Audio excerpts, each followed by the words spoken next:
in the middle of the night or early Friday morning, depending upon where you are in the world, a group of experienced comics professionals get together to examine and instruct about the art form that they love.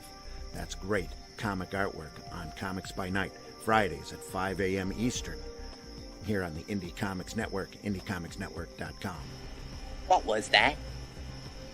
This is not a charade.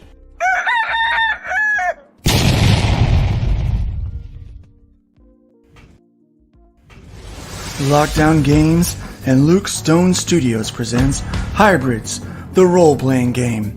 This core rules to the new Base Plus 2 game engine allows you to design your own character and create your own homebrewed adventure, complete with charts, maps, and every resource needed to dive right into the Hybrids universe on your own, or continue where the quick play left off with a brand new module.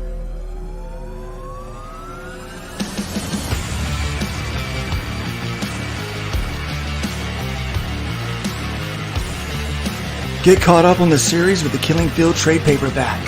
Enhanced with creator commentary and behind-the-scenes information, this special edition gives you even more value and entertainment.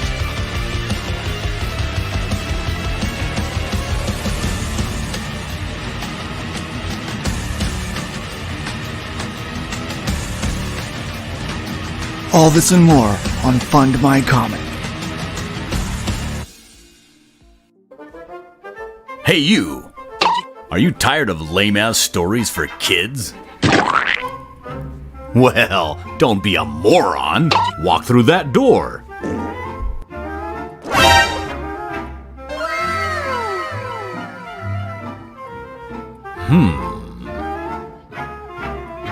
What's wrong? Don't be a sissy baby. Just have a look.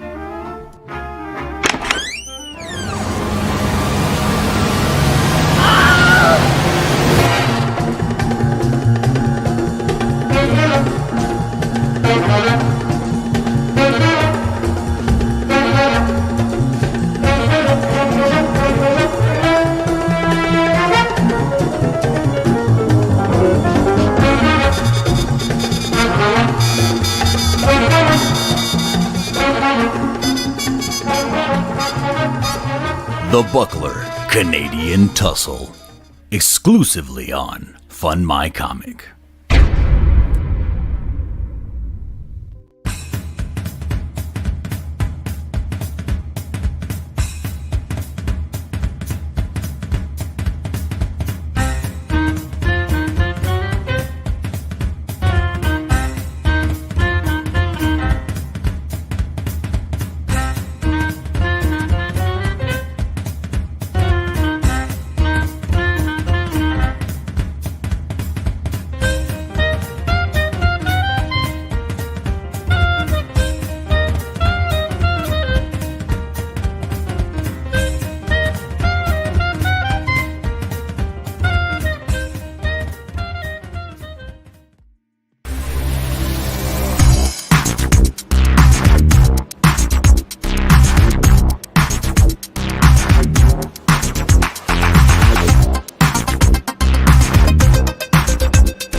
Do you draw the Flintstones naked? There's a market for that.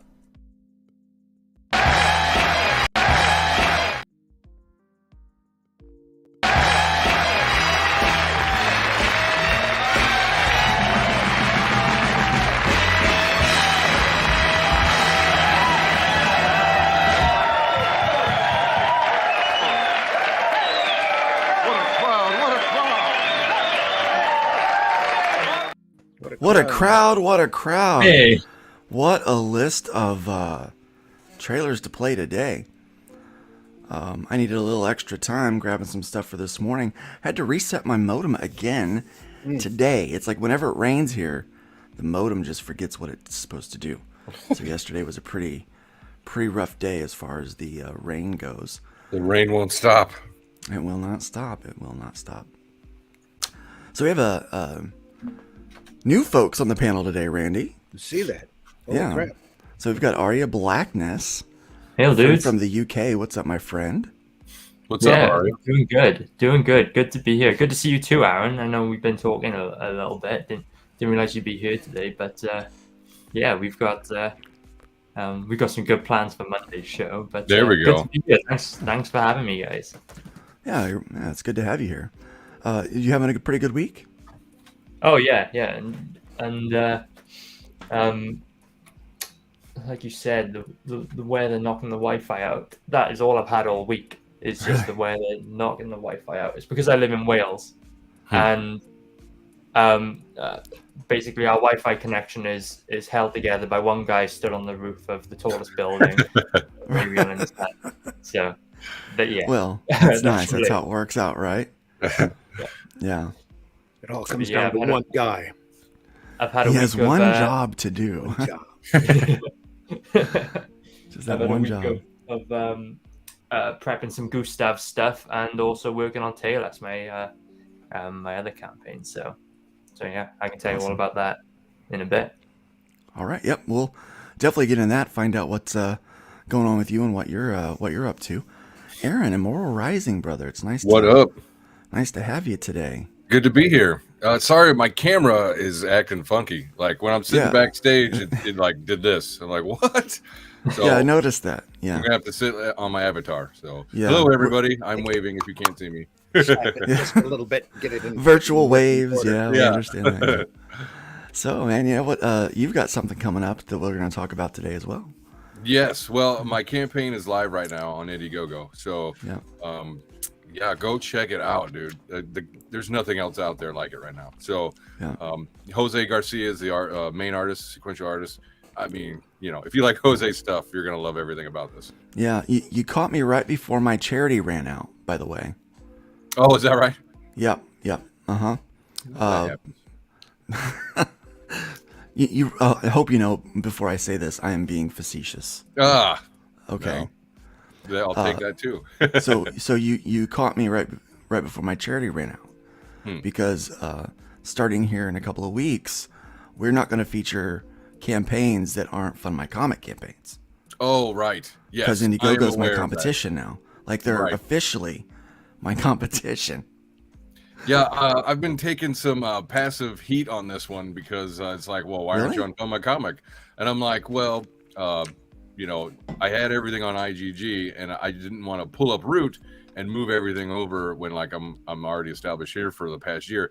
But I do know that as soon as I have got my campaign in a good state, I will be putting the comic on Fund My Comic as well. So yes, well, you'll save a lot of money over there.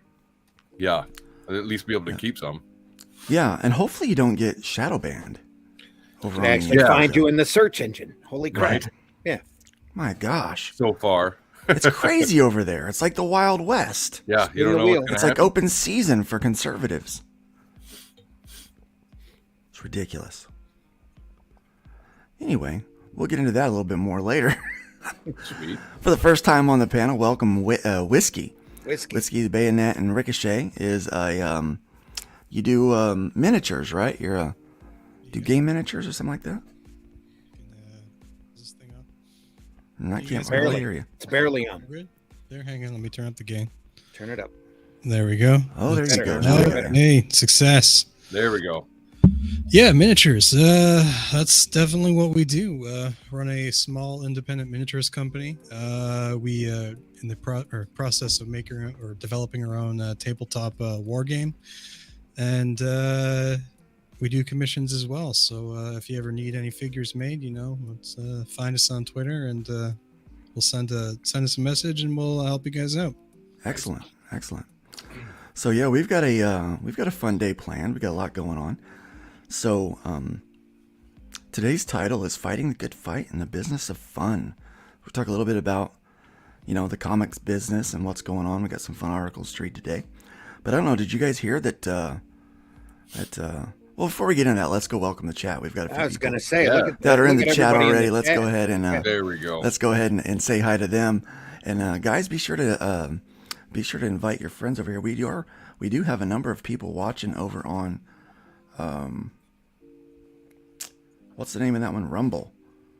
Got a number of them over on Rumble right now. Nice, good for you. Yeah, and so we are live there. More coffee. And so feel free to comment over there. I've got the chat popped out here so I can see you guys. All right, so feel free to, and I'll be popping links over there as well for all y'all. So we've got here today, we've got Will Pace in the house, Creators Outlet. Hail Nerds, it's good to have you here. Aria Black on the panel and in the chat. Oh, look, that's me. I'm in two places at once. He's spreading his love all over the place. Oh, there we are. Genuine Comics in the house. Good morning, Dave. Good morning. It's good to have you here.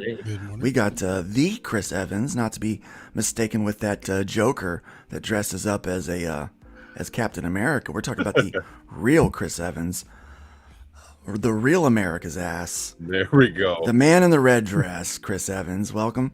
Good to have you here this morning. Hojo's in the house. Welcome, Hojo. The man responsible for my 3 rules. And he is here today. Welcome. AGE Comics is in the house. Good to have you here. Let me see. What else is going on? Hojo, how's the campaign going? Oh, it's going pretty good. Let me see. Who else we got? We got Comic Book Black Belt. We got Russ Leach in the house. Morning, peeps. Good morning. Dr. Crow's Carnival Comics is in the house. Sup, nerds. Yeah. Nerds. Yep. Kami Mark is here. Hail, Luke. Hail, Kami Mark. It's great to have you here. Hail the panel as well. Cats and dogs living together. Mass hysteria. Yes. Great reference. It is. Man, what a crazy world Yeah. Getting Wow, nuttier all what the a- time. Every time you turn around, some other just absurdity going on. Dear Drives God, me it's crazy. ridiculous out there. It just won't never ends. stop. Just insane. It's like, Really? you know, I work in this little cave. Basically, this room is probably 8 by 10. Maybe not even that big. Maybe 8 by 8. And it looks bigger. Looks bigger because of my camera. Yeah. But It's a shower, not a grower. Or wait, grower, not a shower. grower, not a shower. Yeah. Actually, it would be reversed. This would be a shower, not a grower. 'Cause Yeah. it looks bigger on camera. It's camera tricks. There's the fisheye and all that, you know. Yep. But no, we're, you know, and I don't even see the sunlight because everyone complained about me getting washed out from the sun. So I bought blackout curtains, and I'm like, I just am in this cave, and time passes, and I have no idea how much time goes. And then I pop my head out after working for, 10, 11 hours. And I see got to set a timer, right? Funny. I need to start doing that. But I'm like, what the hell happened? Yeah. Like, and then I retreat back to my cave. Yeah. Because no. Yeah. There's I work in no- a factory. Especially and I when know you're working. exactly- 'Cause- yeah. I work in a especially- factory. I know Right. exactly how you feel. And when you're working, that hours just slip right Yeah. by unless you've got some way to keep track of them. Yeah. We got Bristolian Dave in the house. Welcome.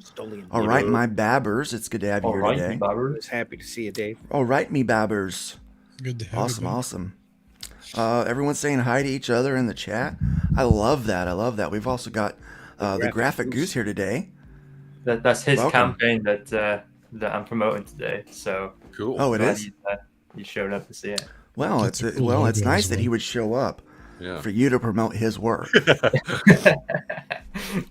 Yeah, he's my we're part of CG Wales, right? And there's only Right, yeah. we keep recruiting members all the time, but no one is like a pure blood Welsh. So he's one of only 3 in the group. So Okay, you I gotta- was gonna say 3 as a sarcastic number, and then you said it like for real.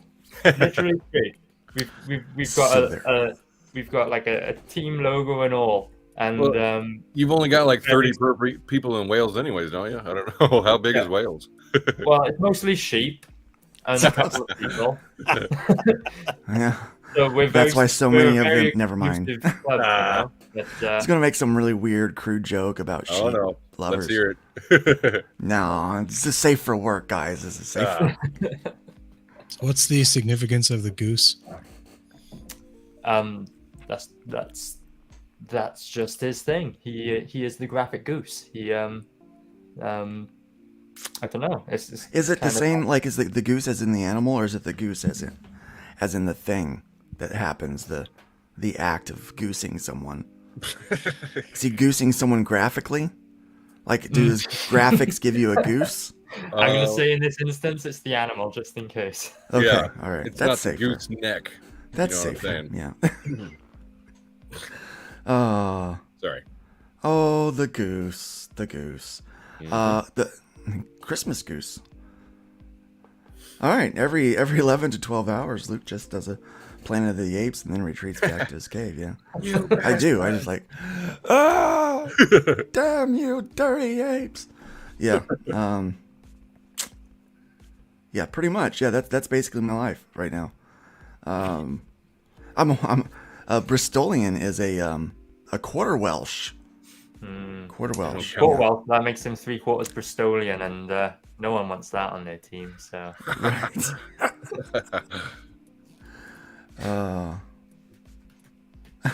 You'll get this one. You like that. My Flossie, you look lovely in those wellies. Danu? How would you say that? How would you say that? you're saying don't like don't you? Donu. Oh, don't you? Okay. Yeah. And yeah, Yeah. Flossie was the name of my first girlfriend. And then they sheared her I'm sorry. I'm stuck on making that joke, I guess. Yeah, I told you, you got to get it out. Right. It's just like it'll clog the whole system if I don't get it out. Have you seen? Did you guys ever watch Kids in the Hall? Oh yeah, of course. Love Kids in the Hall. I liked that they brought him back for that one season. I thought it was pretty funny. There is nothing grosser than Old Man Wiener. And they were very gratuitous with the Old Man Wiener on that. So, as a person who spent a lot of time in the hospital, there's still that like wiener anxiety, penis anxiety, where you don't want people to see it, right? And Really? yeah, well, Because all of my discretion just went right out the window. Yeah, Randy. yeah. Well, and I my woke up- It's like, you want to see that? Go ahead. Come on. yeah, mine. I mean, after the coma, you realize that there's been a tube in there, and about 30 different people have had their hands on it. Whoa. And yeah, but not in a good way. Yeah, Trust I me. got to get COVID Yeah, for that. Damn it. Yeah, you know, it wasn't like a good time. Yeah, I was like, geez. And you know, it's like that. Catheters are no fun. Yeah, and it's not like that impressive penis, you know, like when you want it to look a little nicer. Right. Yeah. You know, like it's date night with the wife, and you like, you know, you're like At trying to that spruce time, things up. At that point, I didn't care how it looked. I was just happy it was still there. Right. Yeah. Yeah. And Oh, what do they you didn't say to take the that. nurse afterwards when you see her? Just like, was it good for you? Mhm. Yeah. Look at No, it. I just apologized that it wasn't more impressive. That's fair. I said, I'm sorry, it's not more Yeah, impressive. you didn't catch me on my best day. Yeah. It was, but yeah, so it does eventually go out the window, that whole anxiety. Discretion But gone. Yeah, that discretion gone. But if you're a member of the Kids in the Hall, you have no discretion about it. Yeah. You're just like, here it is, guys. Yeah. Here's my old man Wang. And that is gross. It was gross. And the fact that it was so gross made it that much more hilarious, Mm-hmm. I think. It's a fact. It's a fact. Yeah. It was like, that is disgusting. And I laugh so hard that I mean, just, yeah, it was crazy. I couldn't stop laughing at that. And I was like, man, it's a good thing none of my church people can see me laughing at this. It was very cold in the hospital. Mm-hmm. It did nothing to help me out. Bristolian Dave liked to clear the air. The Welsh shag sheep. Now stop with the bad behavior. Yeah, I guess I had that one coming up. He did it. Thank you, Dave. You opened up the floodgates there for me. Yeah. Now Now we Aria will- will never come back. Thanks a lot. Now guys. we shall be able to proceed. Yeah. So, yeah. Let me see what else happened. Oh, my coffee maker broke this week. Oh, that's a tragedy. tragedy.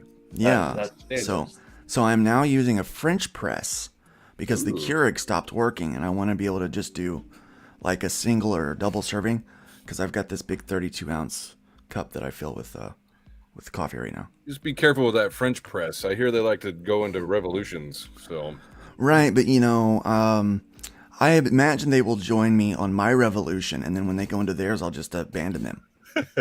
did you see that? I saw it on Twitter. There's a video. Allegedly, the French have the Black Rock headquarters like under protest and siege right now. That's good, I think. Wow. Yeah, if it's true, that's a good start. Yeah, it's a start. It's a start. It's getting where we need to go, I guess. Over there. Yeah. Well, you know, in history, history, the winners determine how the story's told. Really, through all that stuff, isn't it? Yes. Yeah.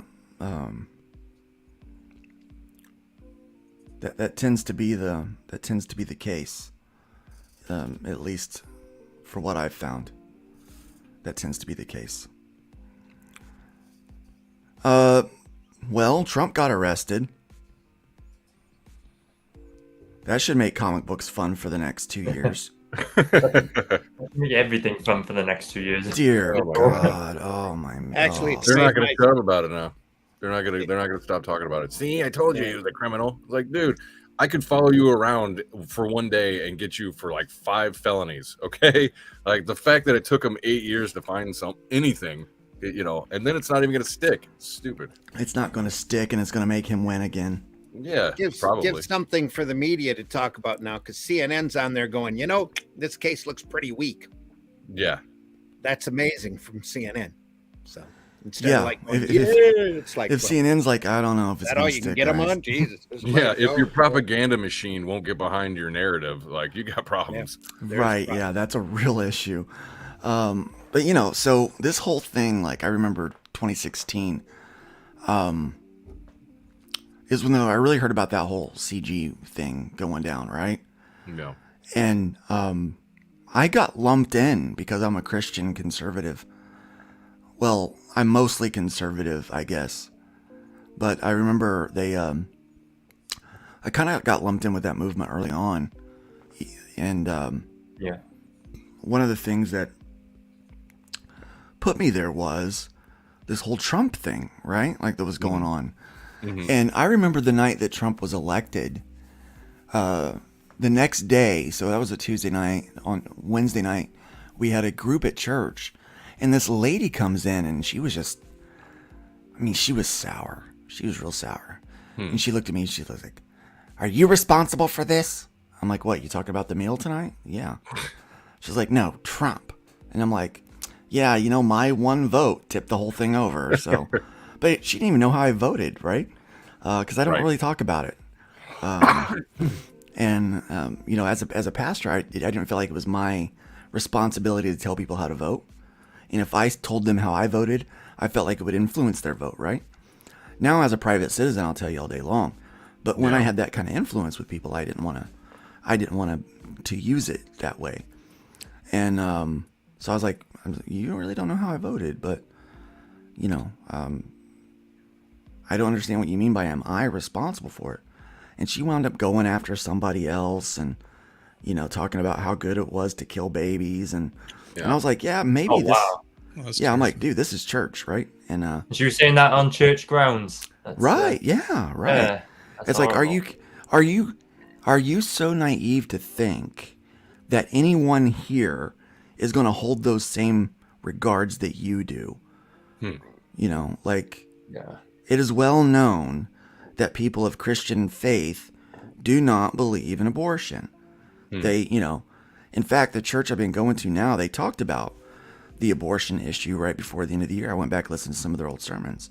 Yeah. But they advocated for Christians to adopt and be foster parents and to foster kids. Because, hey, if we're not going to allow for abortions, then we have to help out with the orphans, with the number of kids that don't have parents. So that's what the church is advocating for right now, is to, to kind of do those things. So, but I remember, and then I thought, man, that was really weird that happened. But I remember in 2016, I was running this company called Tenacious Comics, and politics weaseled its way into our creators, and people kind of departed one way or the other based on how they assumed you were going to vote on whoever you were supporting. Assumed. Yeah. Right. Yeah. I was a big Ben Carson supporter because I think Ben Carson's an amazing man, very intelligent. I believe he's a hero to every extent of what that word can possibly mean. Right. So when he was running, I was very excited about it.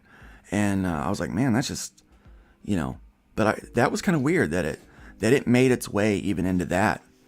And I was, I was unhappy with how that was affecting it. And I thought maybe it was just, a fluke. Turns out that it was not a fluke. No, not at all. That politics became like this new religion in our country. It is. Not even our country, our whole world, where people are, where it's literally, it's progressive liberalism and conservatism at these, like they're battling, it's like two opposing religions. I guess in my opinion, it's also authoritarianism, collectivist authoritarianism against individuals. Right. Yeah. You know, so they true. just paint Yeah. it up and dress it up, you know, like a pretty girl, and it's just that's what it is. It's collectivist authoritarianism. French revolutions These are good new for the things U.S. either, right? You can double your plot of land. You can. You absolutely can. Sausage. Everyone's talking about sausage this morning. Oh, You're talking about your sausage. yeah, it's all that wiener Talking about talk mine. earlier. Talking about he's like, Luke sausage. That's weird. That's really Frog weird. G in the house. There we go. Frog G What's is up, here. Frog G? Welcome. Would you Hail say they Frog got him on trumped up charges?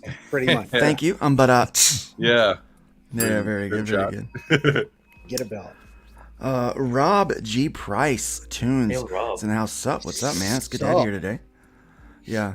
Did I miss Gustav? maybe not yet. We're working on it. We're getting there. Welcome, Tina. Tina Ben is joining us from I believe Aria Black's channel today. It's good to have you here. Sweet. Had someone wearing black at church because Trump won. She said she was mourning our country. Oh, that's right. Oh, the drama. Yeah.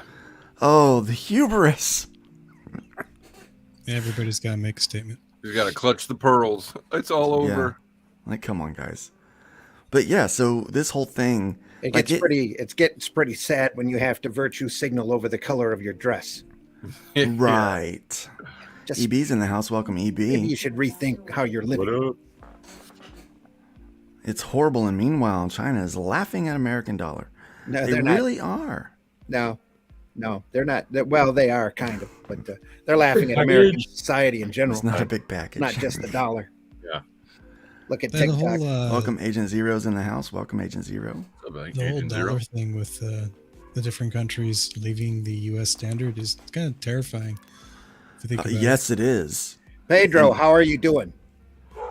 Give us a Yeah. thumbs up. I see you're in the chat. Hope you're doing all right. I heard Panama had a quake down there. Oh shit. Ooh, Wow. yeah. Be careful with that. 6-1, 6-3, something like that. Damn. Could have been That's- a lot worse. that's but, also how tall I think it was Pedro is. offshore. So, pardon? That's also how tall Pedro is. Oh, okay. He's a god among men down there. Well, You need yeah, an he's on the overlay road then. more you know right Yeah. now. Yeah. So, yeah, Pedro, let us know how you're doing. Hope everything's well. I heard about that last night. Thought about you. Yeah. Now, I am reminded of how the politics invaded pretty much everybody's work environment and creative people as well. Like, I never cared about how people voted or what people thought in any sense of anything. You know, it didn't matter to me. I lost a friend of like over 20 years, January 6th, the very day that Trump was, they said, okay, Trump wins, right? He texted in a group chat and he was like, basically, fuck you. It's like, what is going on? It's because he's half Hispanic and the other half is like all Nordic and shit. And he's like, not that his build is Nordic, but anyways, so like, he went with, his so-called brown side and was like, I hate Trump. He's a racist. And so are you. Like, that's what I got out of it. Although he wouldn't actually call me out and all that. I'm like, you know what? You're a coward anyway. I'm not losing anything as you walk out the door. I know a lot of Hispanics that actually are pro-Trump. Yeah. In fact, like the the real we live in Hispanics, Florida. the ones that weren't raised by Democrat liberals in the middle of the country. Yeah. Like the ones that actually immigrated here. Exactly. They are so for him. It was ridiculous. They usually majority cross the borders with very conservative, very religious opinions. Yep. Yeah. Because that's the way they were raised. With high morals and a big religion. They're just out trying to improve their life. I'm glad you didn't feel a thing, Pedro. That's good. Yeah. This whole collectivist thing just came out of the woodwork years ago. Like people would just be normal. You have a conversation with the other side. It'd just be relaxed, calm. You could disagree on politics, go have a beer with them, hang out. Everybody would be friendly. Then all of a sudden, it's just like a screeching, reeing sound, clawing at your face thing going on. I think what happened is we had our sense of humor stripped from us because we used to be able to take people out for a good drink and we'd pick on each other for their views or for their religion or whatever in a friendly way. Yeah. That's needed in society. Desperately. Yeah, we would just have a bit of fun. Yeah. And the thing is, it's not backed off. It's not calmed down. So I can only imagine that the next few years is going to be even more divisive in our country and our world, and in the business of funny books, of making things that are entertaining. I'm afraid that even more of this stuff is gonna creep in, and it's gonna make our jobs even harder, especially as independent creators, to kind of combat the crazy, if you will. Yeah. I am concerned about that. I think you're going to see an upswing on just entertaining material. People are going to be out there looking desperately to be entertained without a freaking message. Yeah. Just with a straight up adventure story or whatever. I'm starting to listen to a lot more old pulp stories on Audible lately, just to escape from all of this crap, you know? So Pedro said didn't feel Old a science thing, man. fiction, Boring, old radio shows. Yeah, I'm glad you boring did. earthquake. And Hojo brought it in with that's what she said. Thank you for There that. it is. Thank you. I missed it. That would be my fault.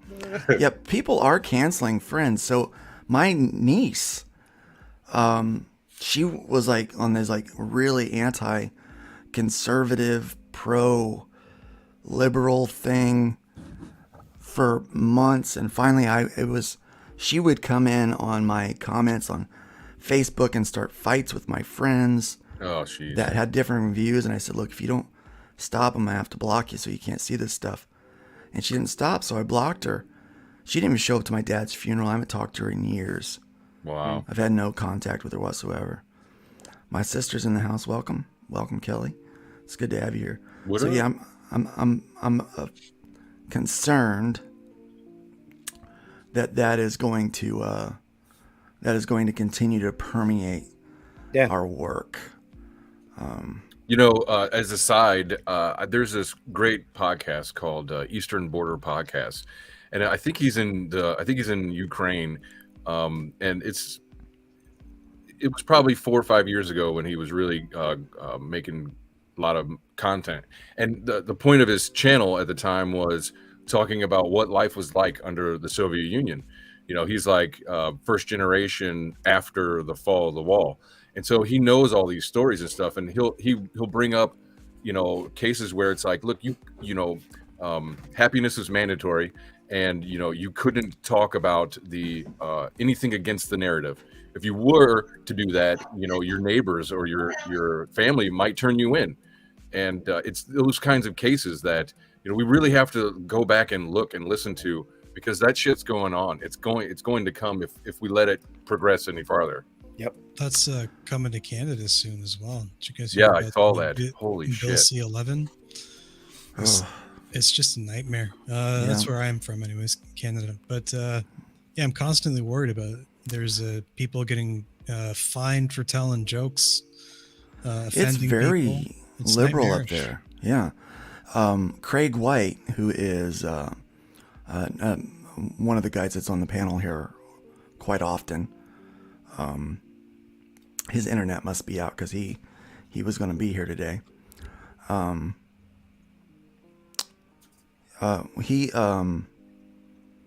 He got pretty much banned from comics events up there where he's from because of a local store owner that is very much anti a lot of things, but anti CG for sure. And Craig Associates, and I'm never one of those like, I'm obviously I'm pro, I'm for, but I'm not like, you got to strictly be this, or whatever, or you can't, you could be a, one of the liberals that are militant and mean, and I'm not gonna cancel you for any reason. How liberal is that? But consider this. So like I posted, about my campaign and stuff, and I hashtagged Iron Age and Comicsgate. And this girl that I interviewed probably back in November or something, she jumps on the comments. She's like, "Oh my God, you're pro Comicsgate or something like that." And I'm like, "Well, yeah, of course. Free expression is not strangled in Comicsgate." And yeah, instant block. I'm out of there. You know, like I didn't block her; she had to block me. You know. Yeah, Right. I've had that conversation with several people. There was one conversation I've had with just some indie creator, and before the conversation even started, I had the "your CG" blocked kind of message. Yeah. You know? Right. Yeah. I talked about this last night with EB. You know, I get so tired of that conversation. You know, whether are you CG or are you not? Yeah. Look, I mean, clearly, if you look around, you see the company I keep. I'm cool, right? Yeah. Like let's you know, we're all good here. I'm thinking to myself, lady, you didn't look through all of my interviews. Like Right, I have, yeah. I don't know how many CG interviews. Like, what are you talking about? It just shows that that they're not paying attention Mm-hmm. to what you're doing. They're just going through and spam and trying to get their stuff out there. But obviously, people want to come and use your platform to get the word out about their stuff, and that's good. Yeah, right? I don't mind. And as long as it's a good product, I don't care. I think we need to get past this judging people on whether they're, a gay creator, a straight creator, a female creator, a Christian creator, a comicsgate creator. They can't help it. They're collectivists. That's how they think, I think. Yeah. And I mean, it's just, we need to get past all of that and programmed to think. they're programmed to think that, and let's just evaluate each project by the content that it is and whether the creator sold it to you or not. Yeah. And here's the thing. I can even support books where I think that the creator's a complete D-bag. I really can. That's good to hear, Luke. I'm glad to hear that myself. Yeah, I'll be buying your book. I mean, that's fine. I enjoy a well-addressed D-bag opinion. Right, yeah. I mean, I'm fine with it. It's part of the art form. It's self-expression. Yeah. And I mean, as long as you do a good job with it. Yeah, that shouldn't be stopped or hindered in any way. Yeah. Right. Anyway. And so as long as you're not soft as well. There's too many soft people around who get offended. Well, if you got to be soft, geez, we don't have to read your book, but do it anyway. Yeah. That's what you said. Honest jerk Hey, is, some like it soft. is a lot better. They than, can be soft. like Doesn't it mean soft. that we have to, Yeah. right? Exactly. Yeah, I agree. Honest. I think honesty, kind of is. That's why they is call it a lost. free market. Do your stuff, get it out there. If It's it just doesn't people are sell, people. then do something else. People are people. Yeah. It really bothers me when I see the next crazy thing in America and people go like, that can't be real. Has to be a joke, right? I mean, start paying attention and taking shit seriously. For real. Yeah. It is. It is crazy out there, and it is. Well, don't take it too seriously because it'll drive you mad. It really will, and that's why we have to be about. I've talked a about couple funny people books. off the ledge ever since Uncle Crazy Joe got in. So I mean, you have to be aware that the tiger is in the woods, and right. Just keep your eyes open. and he might win the Masters tournament this year. So hey, Okay. Yeah. Speaking of the business of Tiger. of Sorry. fun, sorry. here's some sales numbers. I pay for that subscription so we can get these actual numbers that they hide from the public. Pay for it. We damn well better use it. I'm using it. So 125 stores. Yeah. 125 stores. That's that all they use can for find. this. Yeah. Yeah. And the A comics small, non-random sample of over 3,000 stores. So there's over 3,000 stores. that number needs to be proven. Yeah, prove it to me. I don't know that is that's an accurate number. Maybe worldwide. But they choose 125 stores, so I always like to highlight that before we go over these numbers. Yeah. Before we go over these numbers, these are the top graphic novels. They show them here. Let's get down here and get it by the price. That's by price. Let's see how much they earned. Oh, they're trying to hide it. Oh, they're not showing the totals. Not seeing it. They're not showing the totals this month. They're not showing units moved at all. They're not showing units moved, and they're not showing totals this month. Huh. So you just have to take their word for it that all of this information is accurate. Thank you for your money. Right. We're just gonna make stuff up. Hey, you want to be Right. number one next week? I can. Yeah, arrange. anonymous sources say. Yeah, Always misdirection. exactly. See, they normally give me sales totals, units moved. I'm not getting units moved today. Do a power bomb. Never heard of it. Do a power Oh, that's a bomb. good looking Image book. Comics. $25. So obviously, Haven't even heard of that one. and this is Yeah. by units and dollars. Based on a 5-week month. All Yeah. the way through half of This all is the by way through units. March. Yeah, By units moved. but they're not going to tell you the units moved. No, Yeah. they're not telling me the units moved So nobody wants that kind because of it's probably abysmal. That's probably why. yeah. Do a power bomb. Never heard of it. They brought them. They brought in all the sales at 3:00 in the morning, so that's how that works.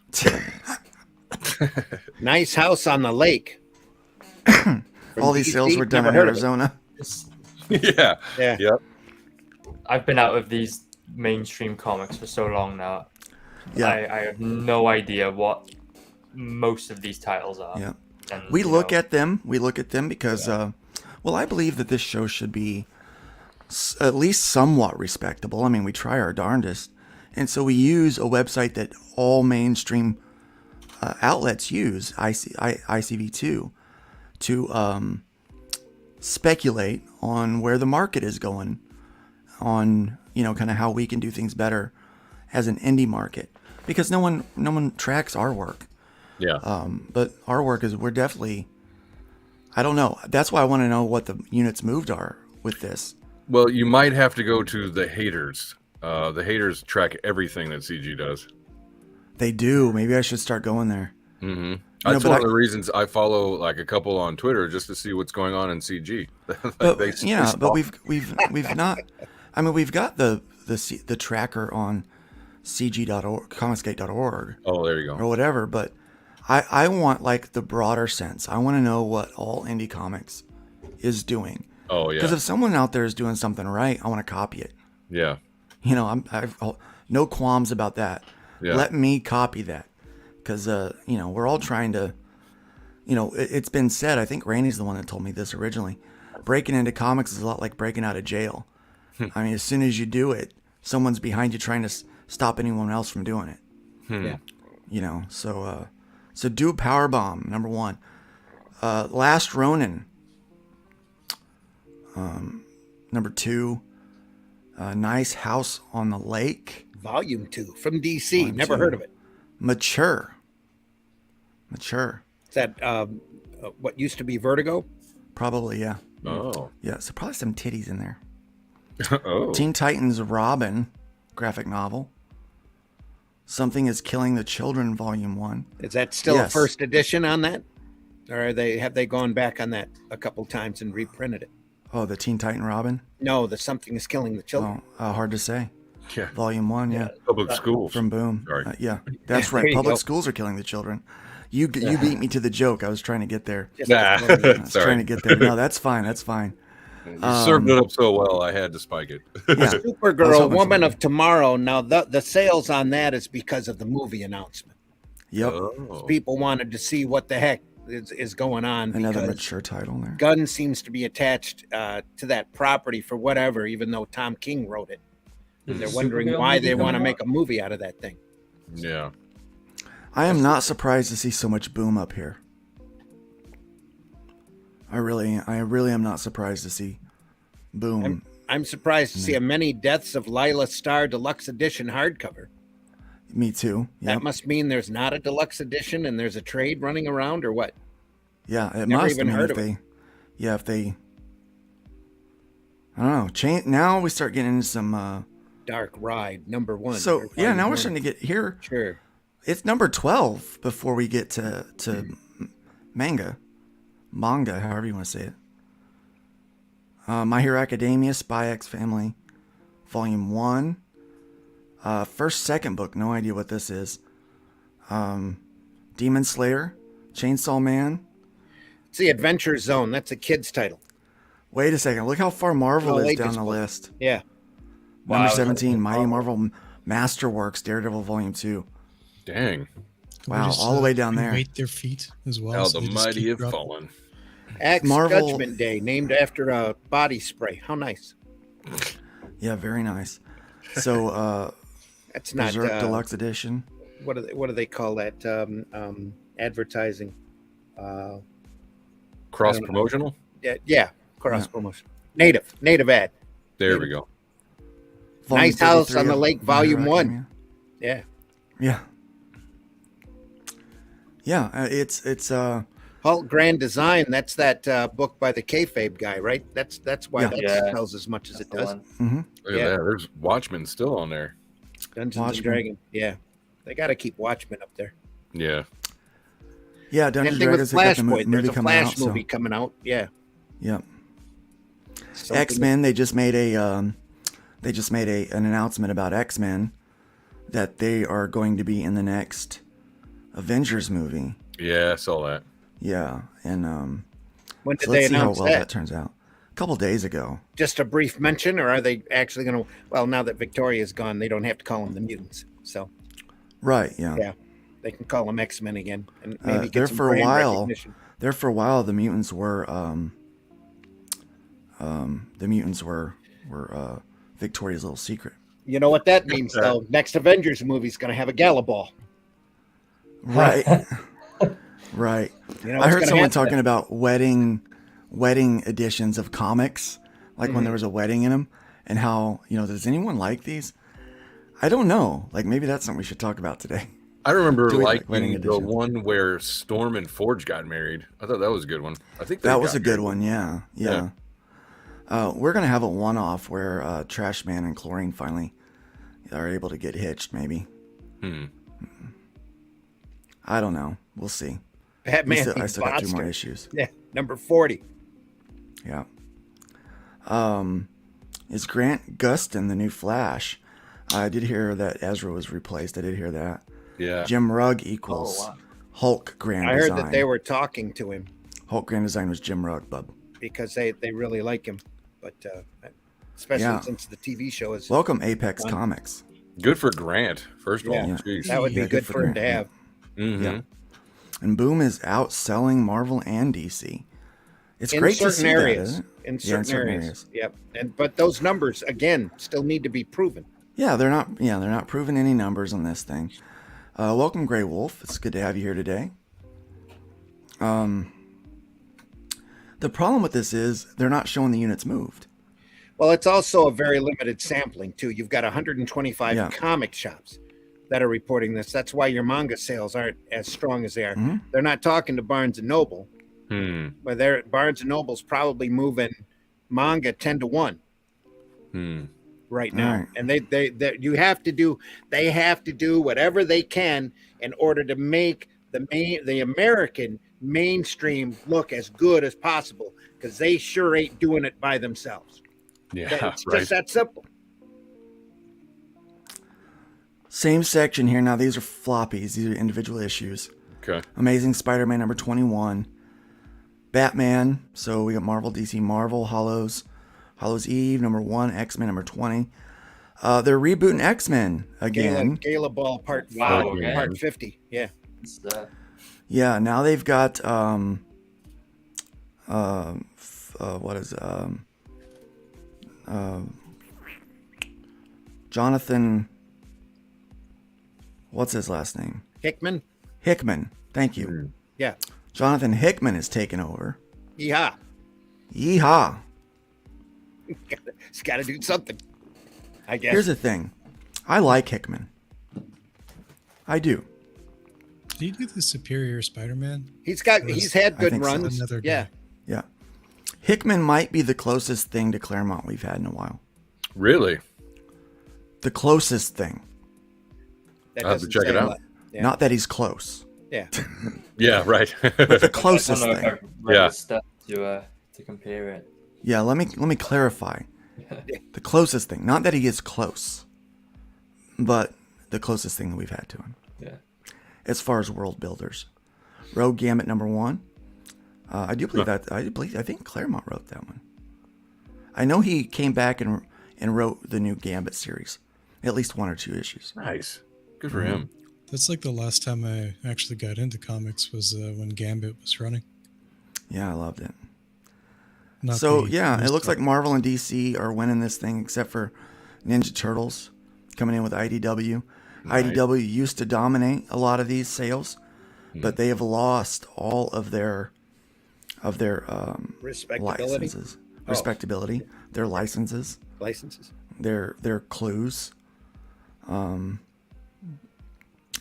now we're getting to the point to where their customers have given up all their Fs. And again, keep in mind, them. this is one set of comic shops from one sampling, only 125 out of the maybe 1900 or 1800 or however many are left here in the States.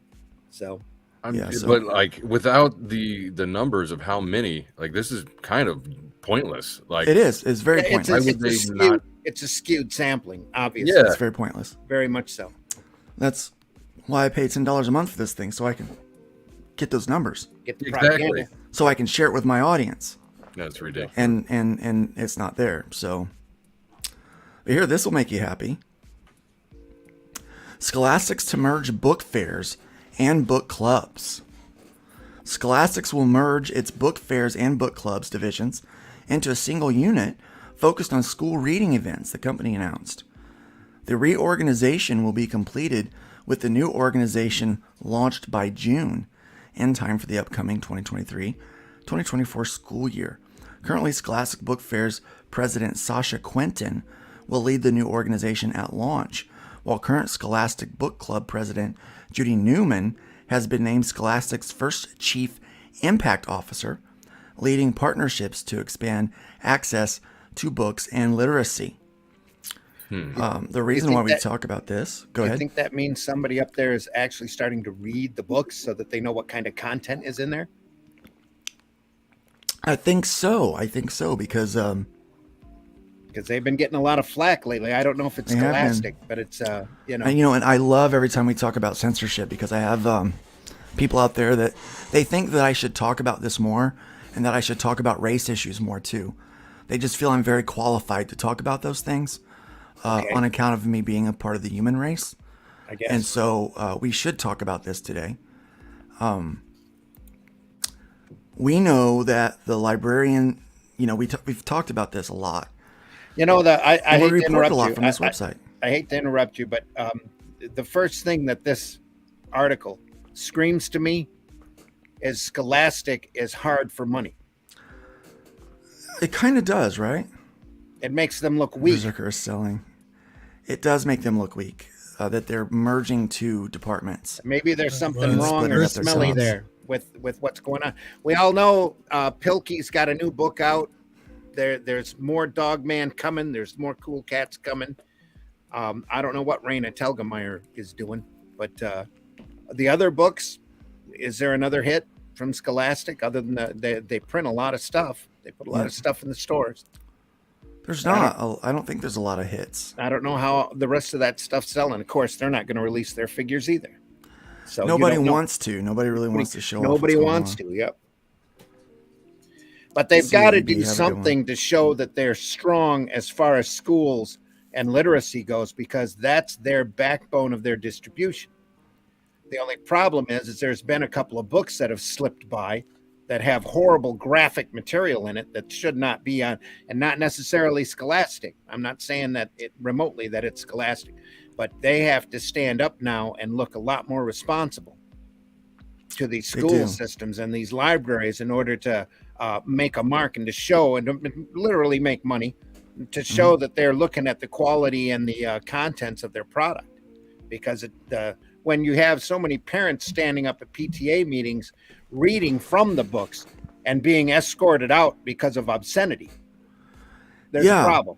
Like, that's one thing that people don't want to talk about. It's like, oh, well, parents are upset about the books that are being there. Yeah, but they've actually read from the books in PTA meetings, and it was so obscene they had to escort them out. Yeah. Like, that's... So they've got to secure themselves. Scholastic does, and they have to look respectable. Absolutely. Yeah. And they should. Absolutely. And I know it sounds incredibly disingenuous and hypocritical to applaud parents for getting books pulled from school libraries, but also say that I'm against censorship. I'm against censorship, but I'm for public decency. That's it exactly. Yeah, You know? two different concepts, of course. It really is, and kids don't need to know about. You don't need to show kids pornography. There has to be a level of decorum and accepted morals. At least a foundation of such. Yeah, there really does need to be. And so, yeah. So that is. We've talked about that on here before. There's nothing wrong with a book written by a transgender person about their search for identity. But what's wrong is when you graphically depict sexual acts and you expect little kids to read them. Yeah. There's a problem. I will read your story about the search for your identity so that I can understand you. So that I can hear your voice on the matter. Because a lot of these conversations get so muddled. They're difficult to have with people because it's also you start to get defensive quickly. Such a thin percentage of population. There's not a lot of people out there who actually know transgender people. Right. And their voices deserve to be heard. They do. Their opinions and feelings need to be voiced in order for empathy to be there and understanding. But graphic depictions of giving someone a blowjob do not need to be in a kid's hands. Should not be in school. Yeah. Right. Simple. Should not be accessible in the library to anybody but adults. Yeah. I got to be the guy. I'm just going to say, homeschool if you can. Like, that's really where we're at. That's what I do. Yeah. Yeah. I know a lot of people can't, but if you can, like we basically survive on my income, and that's fine. I don't have to have a brand new car, but what I want to do is make sure my kids are actually educated and grow up to be, well adjusted and well-rounded individuals. Yeah. So they don't do that in school. My daughter did a recent paper on how public schools, the students are treated like inmates. That it's not really conducive to learning. It's really conducive to behavior programming. Yes. So I have to throw this out there as well. If anybody's interested in the history of public school, look up John Taylor Gatto.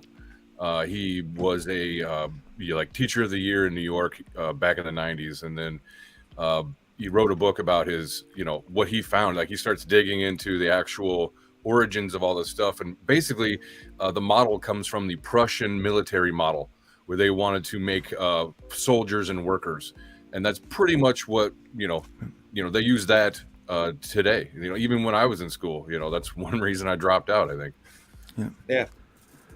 Bristolian Dave says, I feel bad for actual transgender people, the ones that transition from one gender to the other, as close as they can get anyway.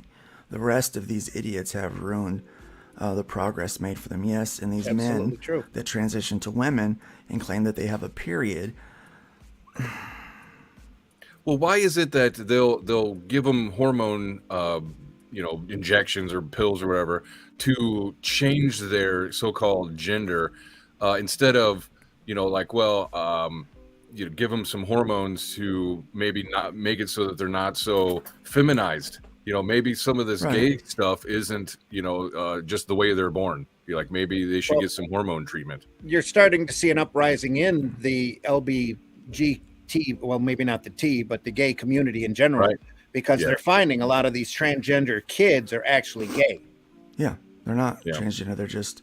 And they're just, and when you're that young, it's so easy to be confused. Yeah, and it's so easy to be brainwashed. Some girls are tomboys, and some boys are matronly. They're feminine. Yeah, and don't forget the soy. Okay.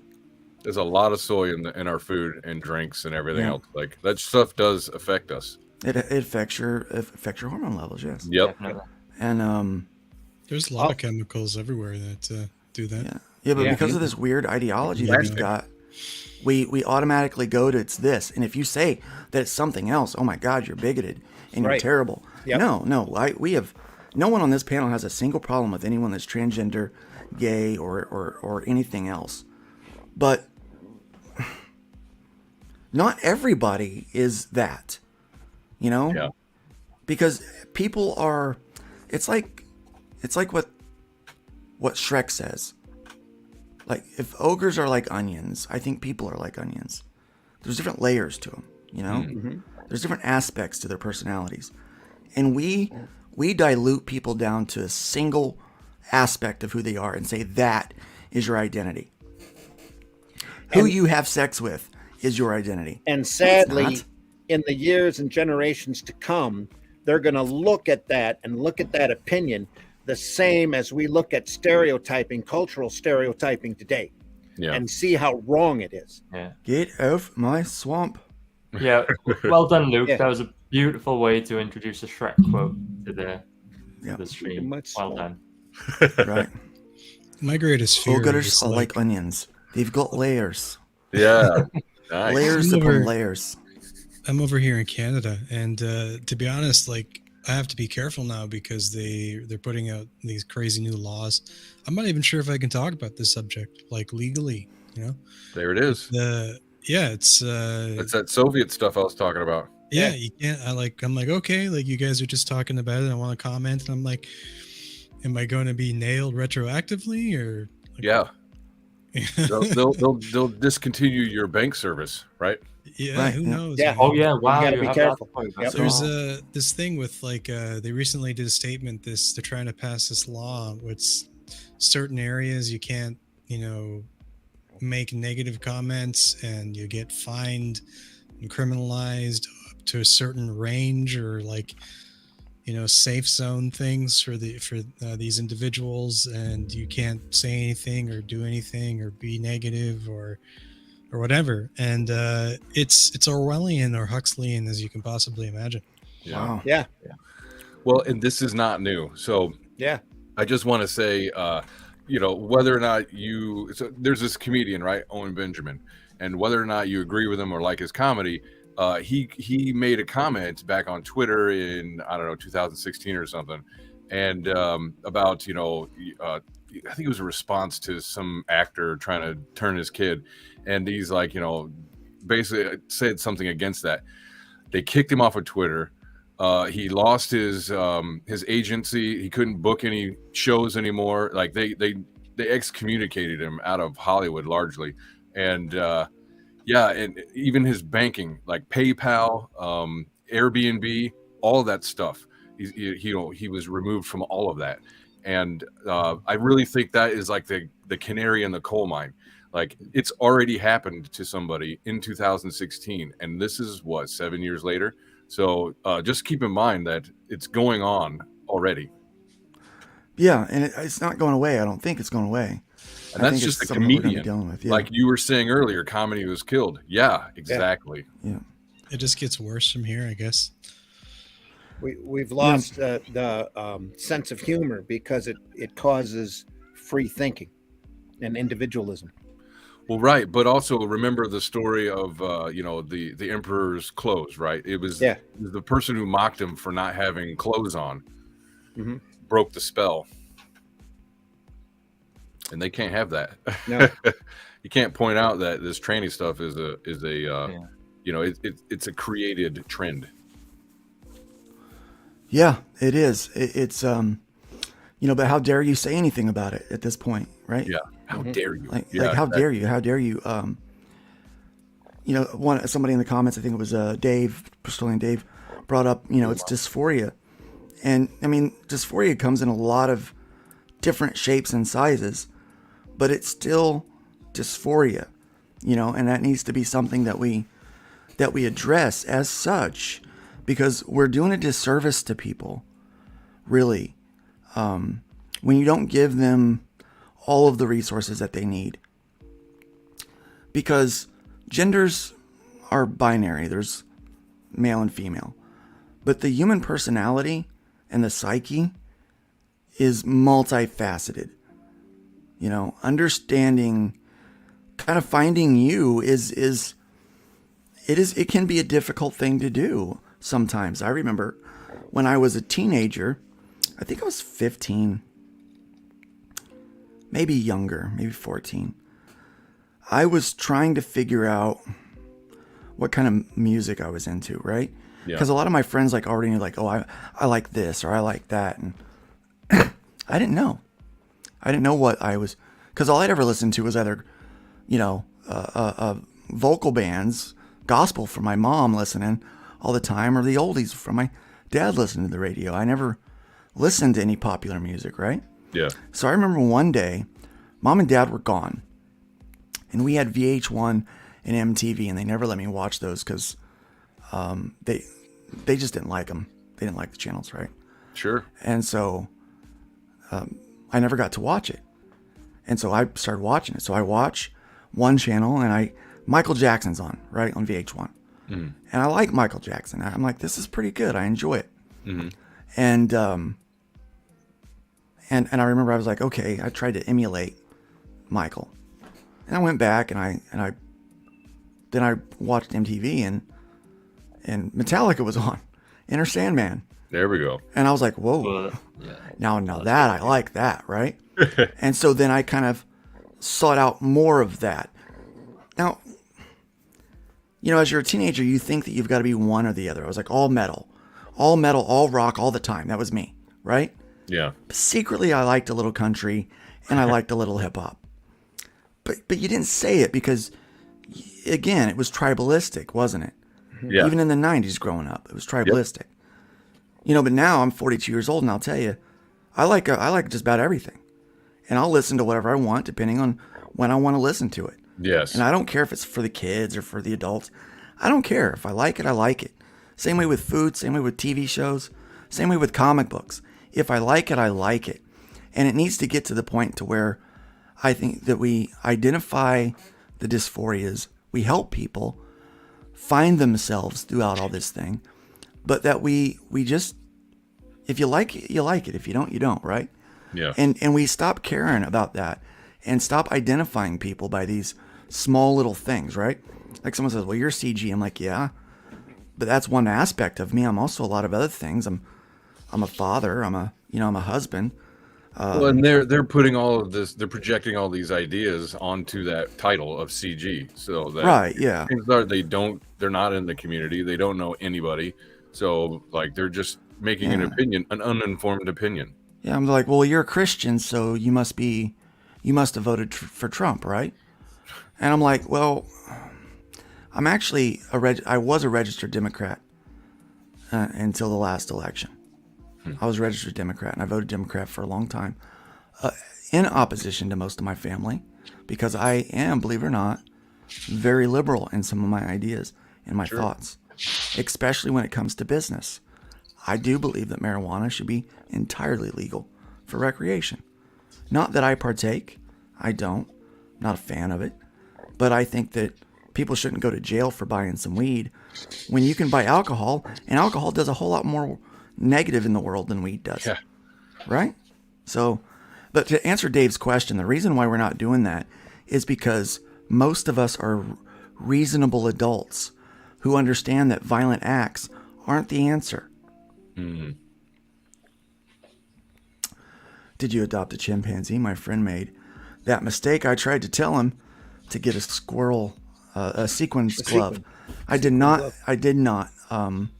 adopt a chimpanzee, though I would not have been opposed to that at all. I'm just a Barbie girl living in a Barbie world. About the violence thing, right? One of the things that like I often think about masculinity and violence is that we don't embrace healthy violence, like combat sports like we used to, or jousting, or war games and so on and so forth, in a healthy manner, like boxing clubs and churches. You don't see a lot of that anymore.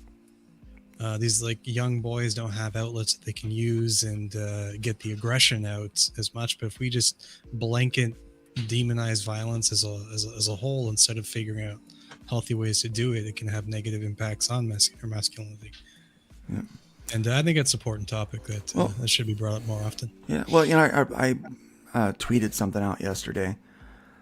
Over my morning coffee, I was just kind of musing, and I thought, a lot of the patriotic characters are very masculine characters. It's almost like it's almost a trope that they would be like hyper masculine. These, hero types are very manly. They're strong. They don't cry about their issues. They fight through against all odds, all adversary, all of that kind of stuff. And, but yet we live in a society that tells us that masculinity is toxic.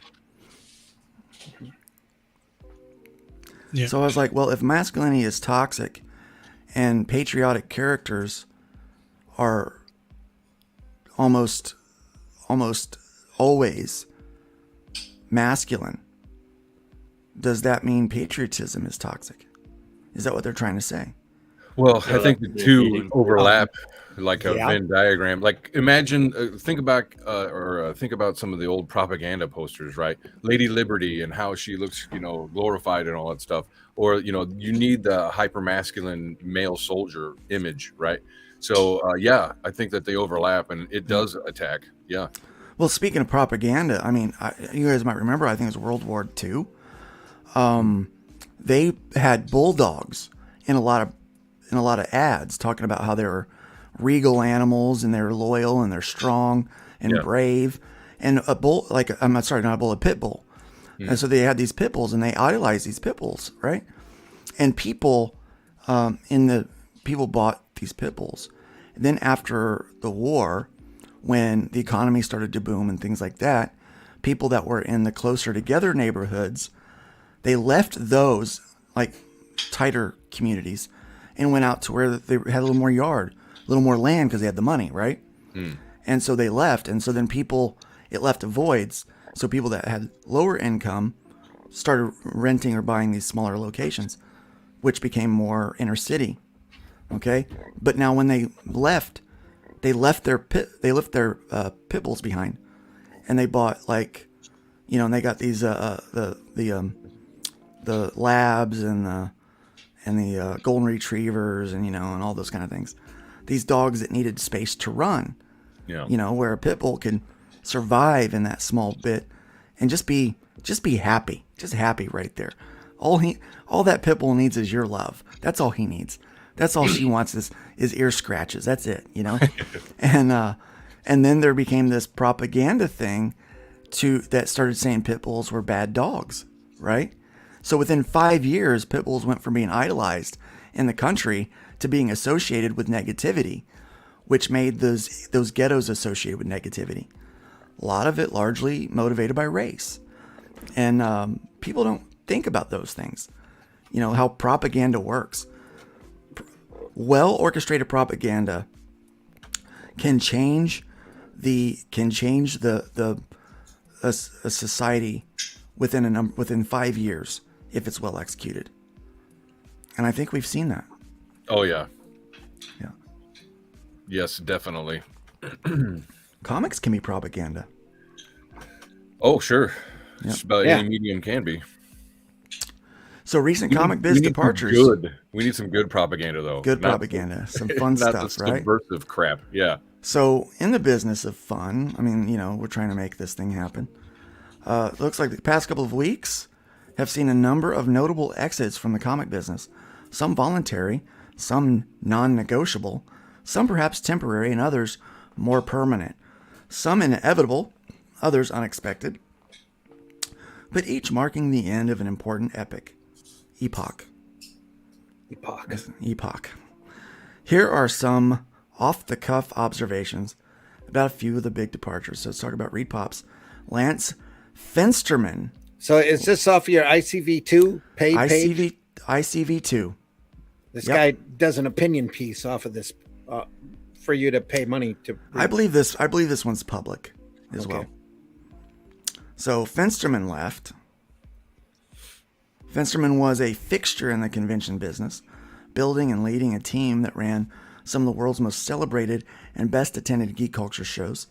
He was also instrumental in turning those conventions from niche fan celebrations into mass media events.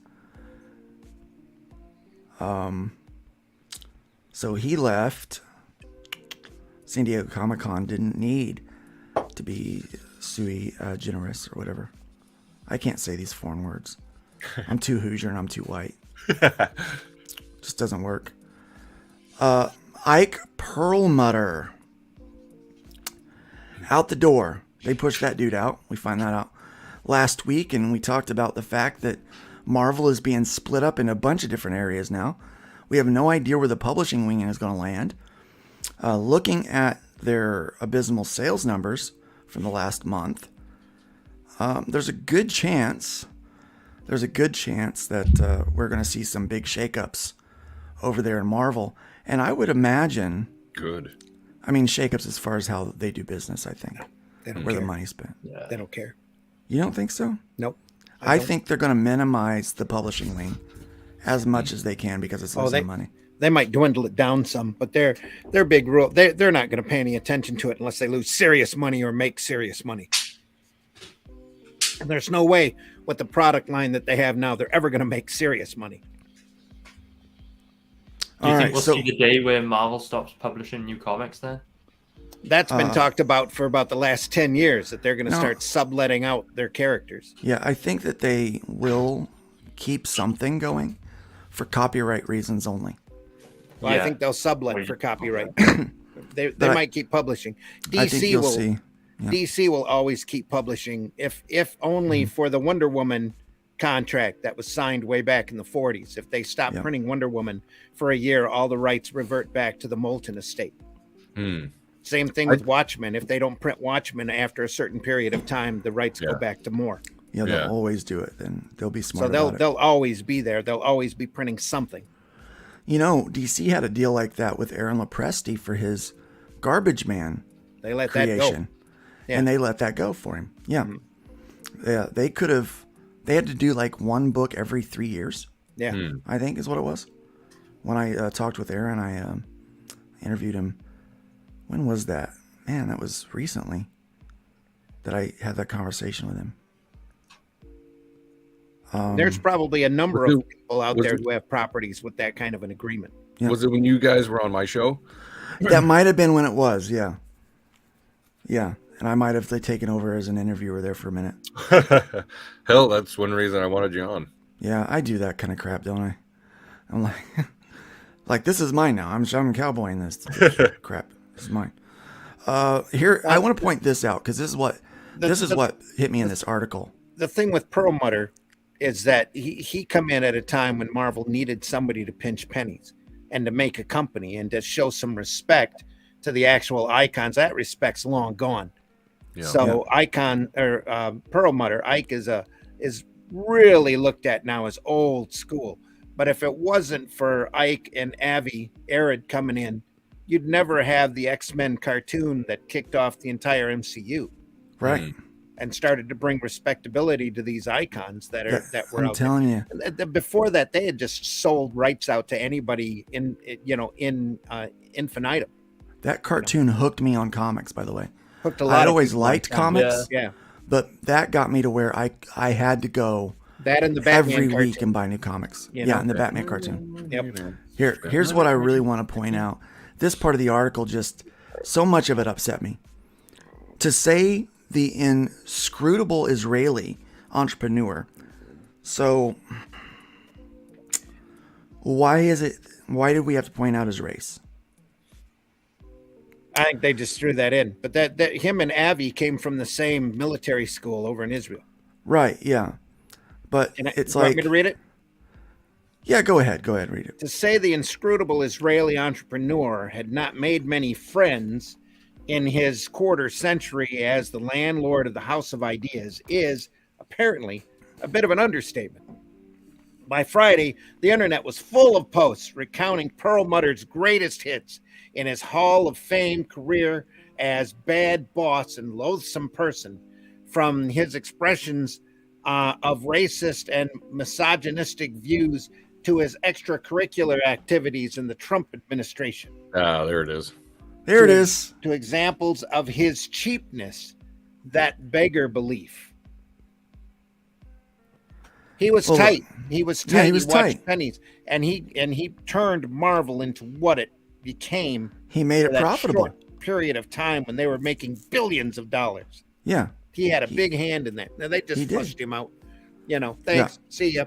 But that's what it was. Trump racist Israeli, because you know there's a lot of anti-Semitism these days. Yeah, Well, it's starting to grow. Yeah.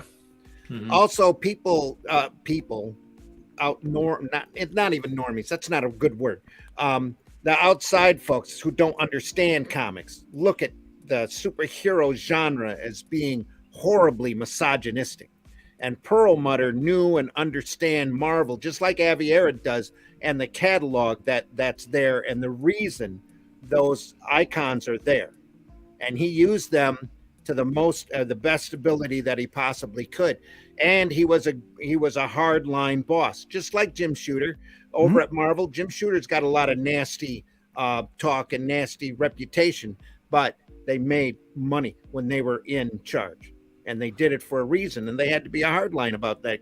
Good bosses are very hard to find, and they're not there to please everybody. It's that simple. Yeah.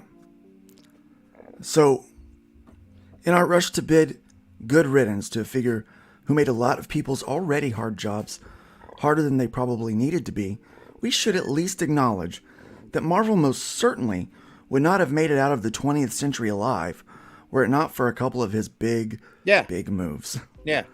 First, Avi, talking about the Toy Biz partner. Yep. And then, because if Avi hadn't have been there, you wouldn't have seen the X-Men cartoon. It just wouldn't have happened. Yeah. Look, he was fixing financial mismanagement from Ron Perlman. Yeah. Right? Which was a cluster. I mean, an incredibly bad. There's been books written about what Perlman did to Marvel. Right? So he had to come in hard. Yeah. Hard and heavy to fix it. Yep. Look, I was one of the youngest managers in the district for a company called Advanced Auto Parts.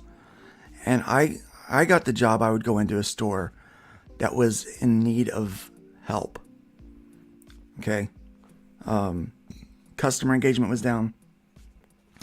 Employee engagement down. Inventory issues. Sales numbers tanking. And I would go in and I was expected to fix these things.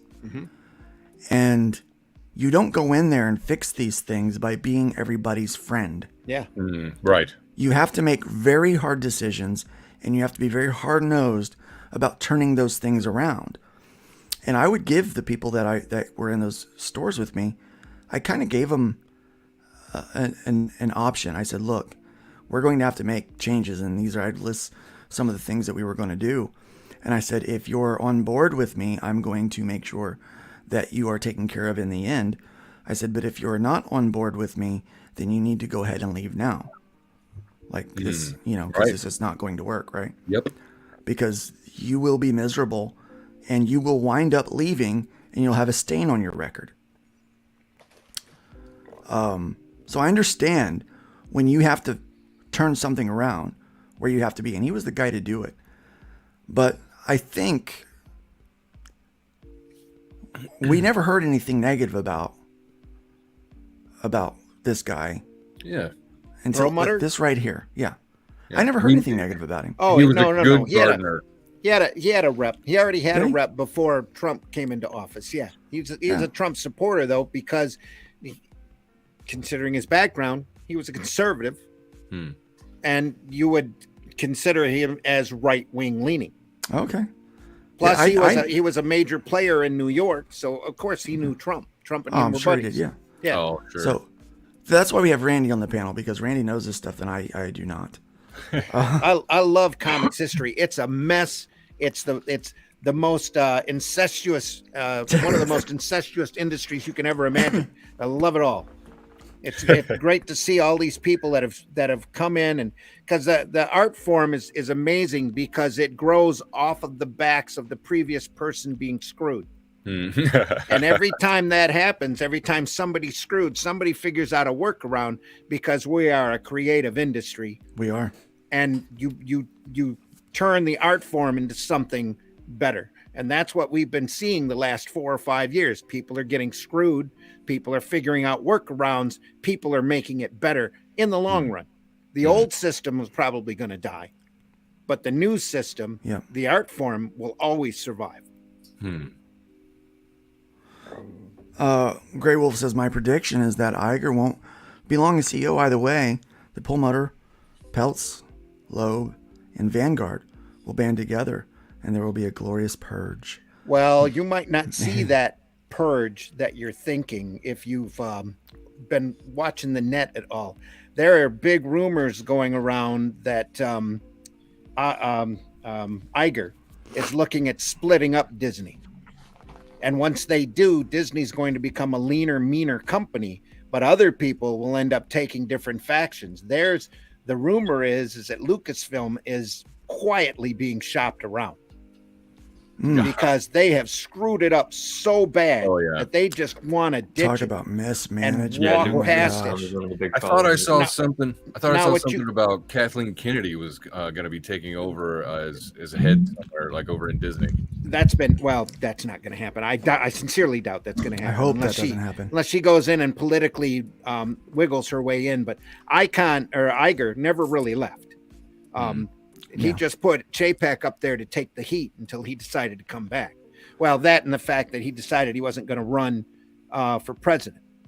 So he come back to Disney to run it and run Chapek out. But what you're probably going to see is those people that were listed, Perlmutter and that, come in and start making bids on different sections of Disney. And they want to take different parts of it out because they know they can make money doing straight up entertainment for the masses. And that's not happening right now at Disney because they're so deeply entrenched in their propaganda that they won't let it go. So you might see Lucasfilm leave. You might see Marvel get sold off.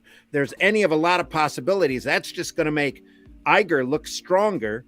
And these other investment companies come in and make a lot of money doing really good entertainment, which I can see happening next 5 to 6 years. Is this where Sony buys Marvel? No, there's been a lot of talk Man, about could you Disney coming imagine? in and buying Sony. But yeah. actually, I think you're going to see a lot of huge moves in especially with the way the economy is. Everybody's going to be shuffling and selling to try to make their corporations look good. I think you're going to see a lot of major reshuffling. You're going to see DC get sold and pushed away from the Warner's group. You're going to see maybe Marvel get sold, maybe Lucasfilm gets sold. There's any of a number of things that Disney can relieve themselves of, make a huge chunk of cash real fast and look really good to the stockholders. Yeah. Yep. The sun is setting on the Silver Age. I think it's set.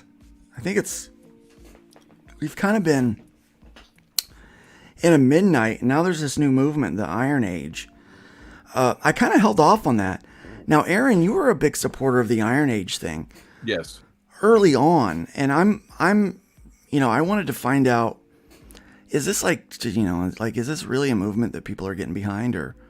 From what I could tell, it's a lot of pulp writers, novel writers. It's mostly writers, and they are they're coming together under that banner, and it's really being focused and funneled through only like a handful of people. So one of those is Razor Fist is a pretty good face for it, but he also doesn't claim it as his. It's like it's a community thing. So it's really a good rallying flag for people. Yeah, I'm seeing more of it, and I'm liking it more and more. Mm-hmm. And I think that it, I honestly, it describes this new independent movement, this renaissance of comics. Yes. And creativity that Randy and I talk about quite often here on this show. Yeah, well, it's like Razor Fist said. He's like, it's something that's been growing in the community, and I just wanted to give it a name, basically, so that because it was already there. It's just nobody had a way to describe it properly, and now that Renaissance, one community in that Renaissance is, I would say, Comicsgate, and another one is Iron Age, and for the tabletop guys, it's OSR.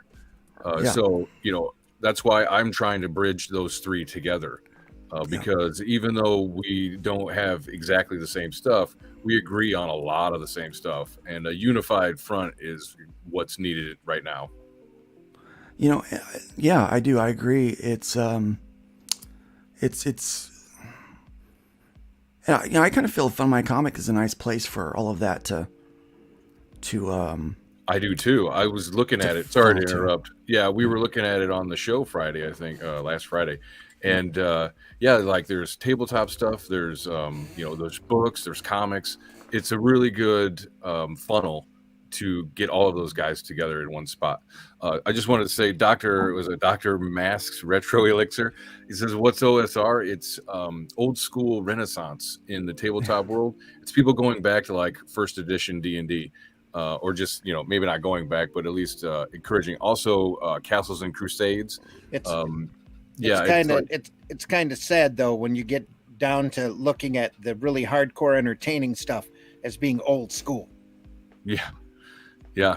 It gives it an age that it doesn't deserve. Well, I think what it is it's kind of like saying we're not the theater kids, who are having therapy sessions in their games. In old school, you could get smoked and you didn't cry about it, and go to your therapist or whatever. So, and I think that's why they're grabbing on to the old school Renaissance as a moniker. I like it. Yeah, I mean, we've used the word Renaissance to describe what's going on here. Yeah. Quite a bit. Yeah.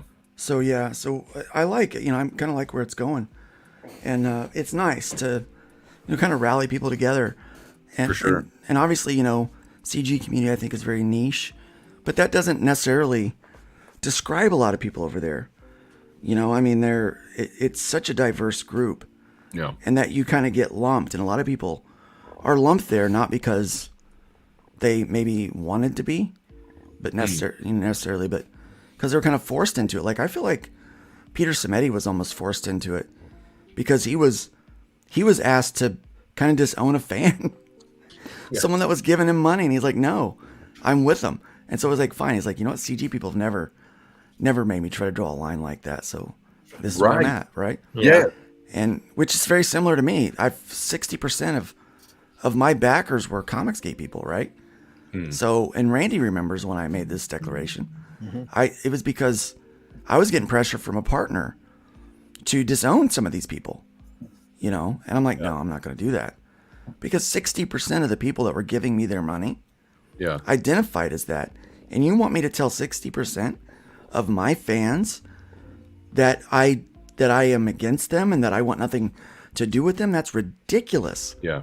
That's anyone that would ask me to do that is ridiculous. Yeah, it's that collectivist mindset. They see a group title, and now everybody has to be whatever I'm projecting onto that title. Yeah, that's stupid. It's moronic. Yeah. Well, that's also just a horrible way to be a person. To insist on creating conflict between yourself and someone, like in our case, backers that are loyal to you in some way. Yeah. Yeah.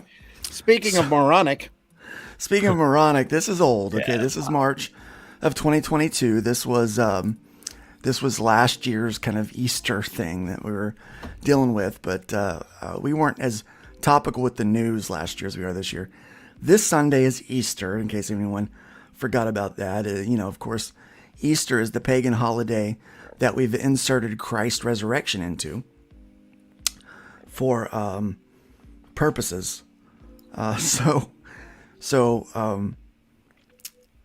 Last year, Marvel made Jesus a mutant, and the X-Men resurrected him. So here's Jesus. Welcome back. Wow.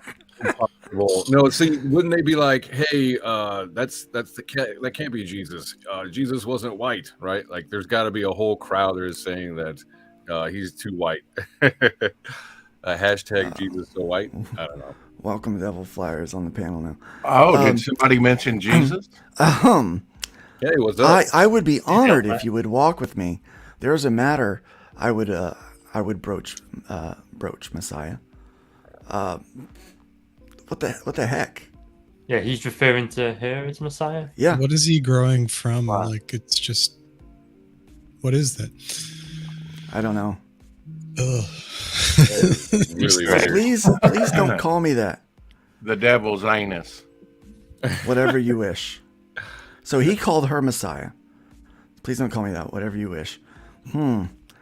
I can hear the gap at the end of the sentence. You're still calling me Messiah internally. I am a mutant of faith. I have that faith in you, and you cannot prevent that.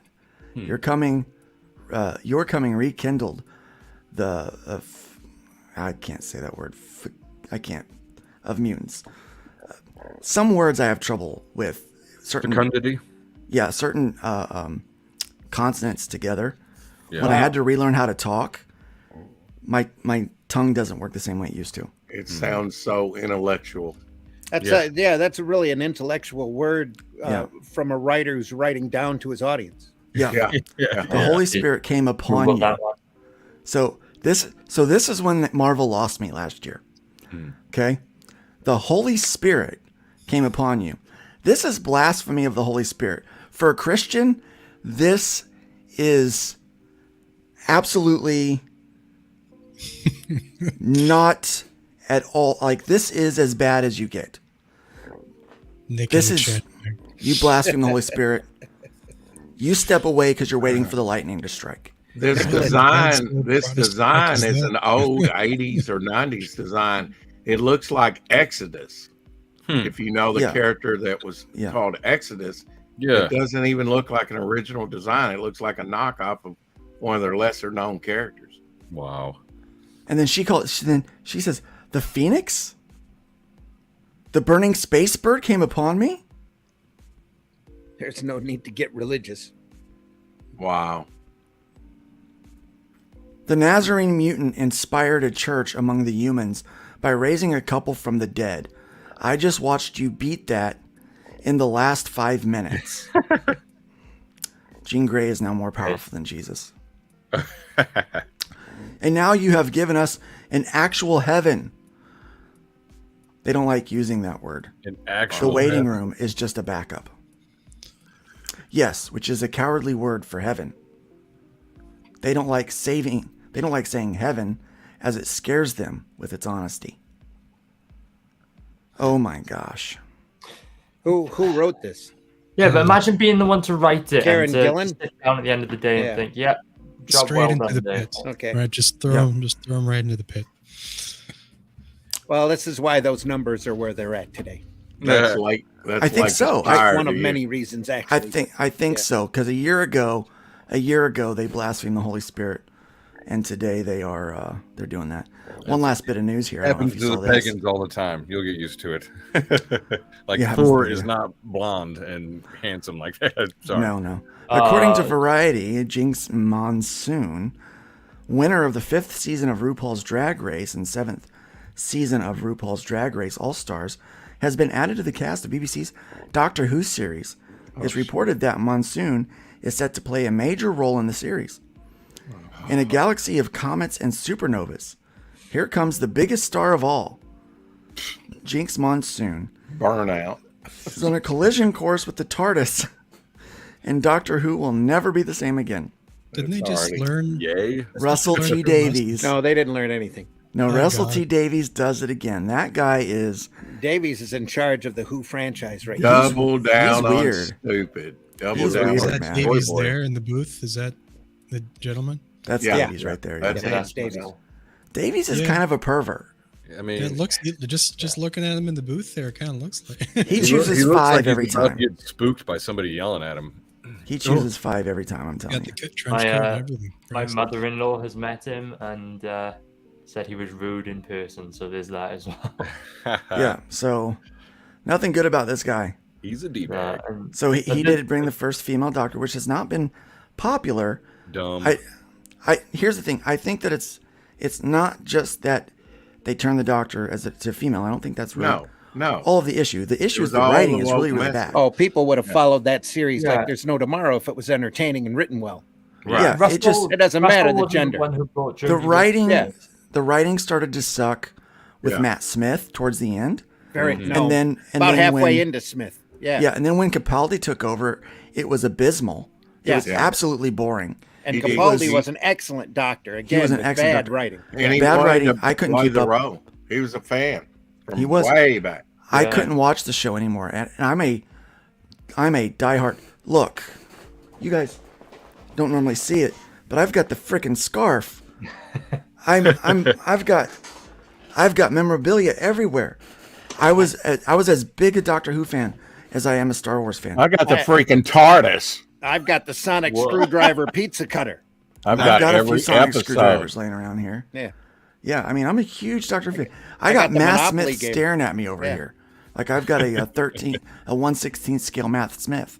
I'll put a little buddy. cream on it. It will clear up after a while. Right. Yeah. Yeah. Yep. But I mean, I love the show, and I could not, and I love Capaldi as an actor.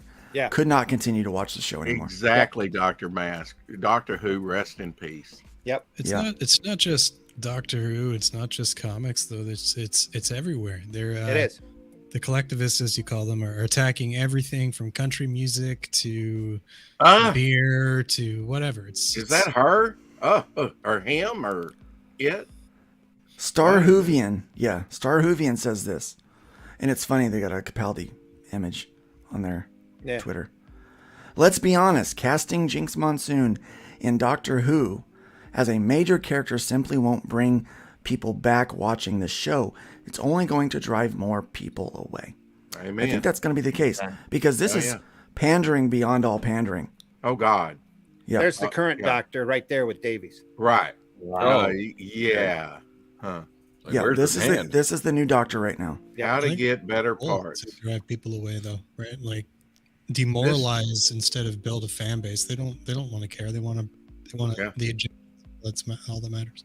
Oh, their propaganda or their preaching is all about demoralizing and tearing down anything that's remotely Well, under Jodie masculine. Whittaker, I tried to give it a shot, but it was just woke message, and it was tell, don't show in the writing. And it was just abysmal. And It was. And it destroyed the lore of Doctor Who. So yeah, and they're trying to bring back on purpose. Yeah, they're trying to bring back Tennant for 3 wasn't episodes. the first Doctor anymore. Yeah, they're trying to bring Tennant back for 3 episodes as the 14th Doctor, as a regenerated face, to try to bring people back because everyone loves Tennant. Tennant is my favorite Doctor outside of Baker. Baker's is my other favorite. But again, he was Colin Baker. And Pertwee. Yeah. Pertwee was like at the top for me. Then again, of the new run of Doctor Who's, it started with Eccleston. Tennant was the one with the best writing. Yeah, He's the one that had the best stories, the scariest villains, the best plot lines. That he was just the pinnacle of the well, during the convention of the circuit, of the reboot. You know, during the convention circuit, Doctor Who under Tennant was it. It was larger than anything at the convention. Yeah. You know, and at all Russell, these Russell was conventions. responsible for the majority of that time period. So it's really sad to see, you know, how the mighty have fallen. Really, So true. really. I liked Eccleston too. I liked him too. He was the right person to reboot that with. It was too brief, though. He only, you know, if he really wanted to have a good legacy with it, he should have done at least a couple seasons. Yeah. Well, to me, Eccleston came off as a little angry. Yeah, he did. Yeah. Where Tennant was happy, he was bouncy, he was running around, he never took anything seriously, and he dealt with Catherine Tate. It was the same mistake they did back in the I love 80s with Catherine Colin Tate. Baker. Oh, He Tana came was on. horrible. I love Catherine Tate. But She the is stories hilarious. during that time were amazing. They were, and her character that she played, it just worked so well. I kept in hoping that time period. I freaking loved it. I kept hoping he would bum around with Alex Kingston with River Song for a little. Right? Yo, That I would liked have her. to get on This- That would have been some good stories. This I'm gonna have to picture, go this watch that one. picture between the producer and the current Who is just pandering right here. Yeah. It is, but that's the whole rest of the season. It says after those 3 episodes, after that's pretty much all LGBTQ for the remainder of the season. Yeah. And the new Doctor is presumed to be gay, and will be played by sex education star. No, is that really? How do you? Please don't say you pronounce that nutty. I Please guess, don't. You don't pronounce that nutty, do you? I guess the Yeah. companions are safe then. Or Cootie. Cootie. Cootie It's either Cutler. nutty or cootie. Dude, Neither one is very good. I don't think. that has got to be. Well. That's got to be the joke, right? I mean, come Right. on. This And has he- got to be the and joke. they're going to make him the It's first gay Doctor. Well, because he was a woman first Yeah. for a little while, and then so he started liking women, and now the Doctor is going to be a man again Yeah. and still like the men. And the next one will be trans. He's The gonna next one will Yeah, be or trans. are they going to slowly ease him back into heterosexual manhood until he's like eventually a giant shredded bodybuilder? No, next will Probably be not going to trans. happen. But yeah, Fabio, a 90-year-old Fabio. But yeah, Davies has the fact that BBC is allowing this to happen is They also gave it beyond me. to they gave it to Bad Wolf to run. Bad Wolf was bought by Sony, so technically Doctor Who now is being controlled by Sony. BBC has got airing rights to it, but they're literally on their last legs. It was a Hail Mary pass to give it to Davies in the first place. They want to turn it into a hub like the Avengers and have all sorts of side characters come out of it. And if they're looking to go in this direction, they're only going to attract maybe 10% of the previous. So why the hell did David Tennant agree to do even 3 episodes in the last season's closer? Why? Because he loves the character, I'm sure. Loves the character, yeah. And Donna's coming back. He can't see and where Davies it's is in going. charge, so there should be some good writing attached to it. Well, a Should lot be. of the former doctors embraced Jodie because she was a woman, and who cares about Doctor Who lore and how they wrote it? Yeah. Hey, I will say this: she's a fantastic actress. Yeah. I loved her in Broadchurch. Okay, well, somebody threw up. And again, she would have made a great doctor if they'd have had great writers. If that had good scripts, she I have a might have theory. been able That's to the whole do thing. something. My theory is that they're just trying to get everybody to get fined for the BBC for like not paying for their TV subscription or whatever they have to pay for. Yeah, And that's could how be. they're trying to make money now. Boy, you got a license for that Doctor Who? Shit. Nobody's watching it but about 1 million people anyway, and that was under Jodie. That's dropping. Yeah. I think it's a lot less than that. If any of you had the misfortune of watching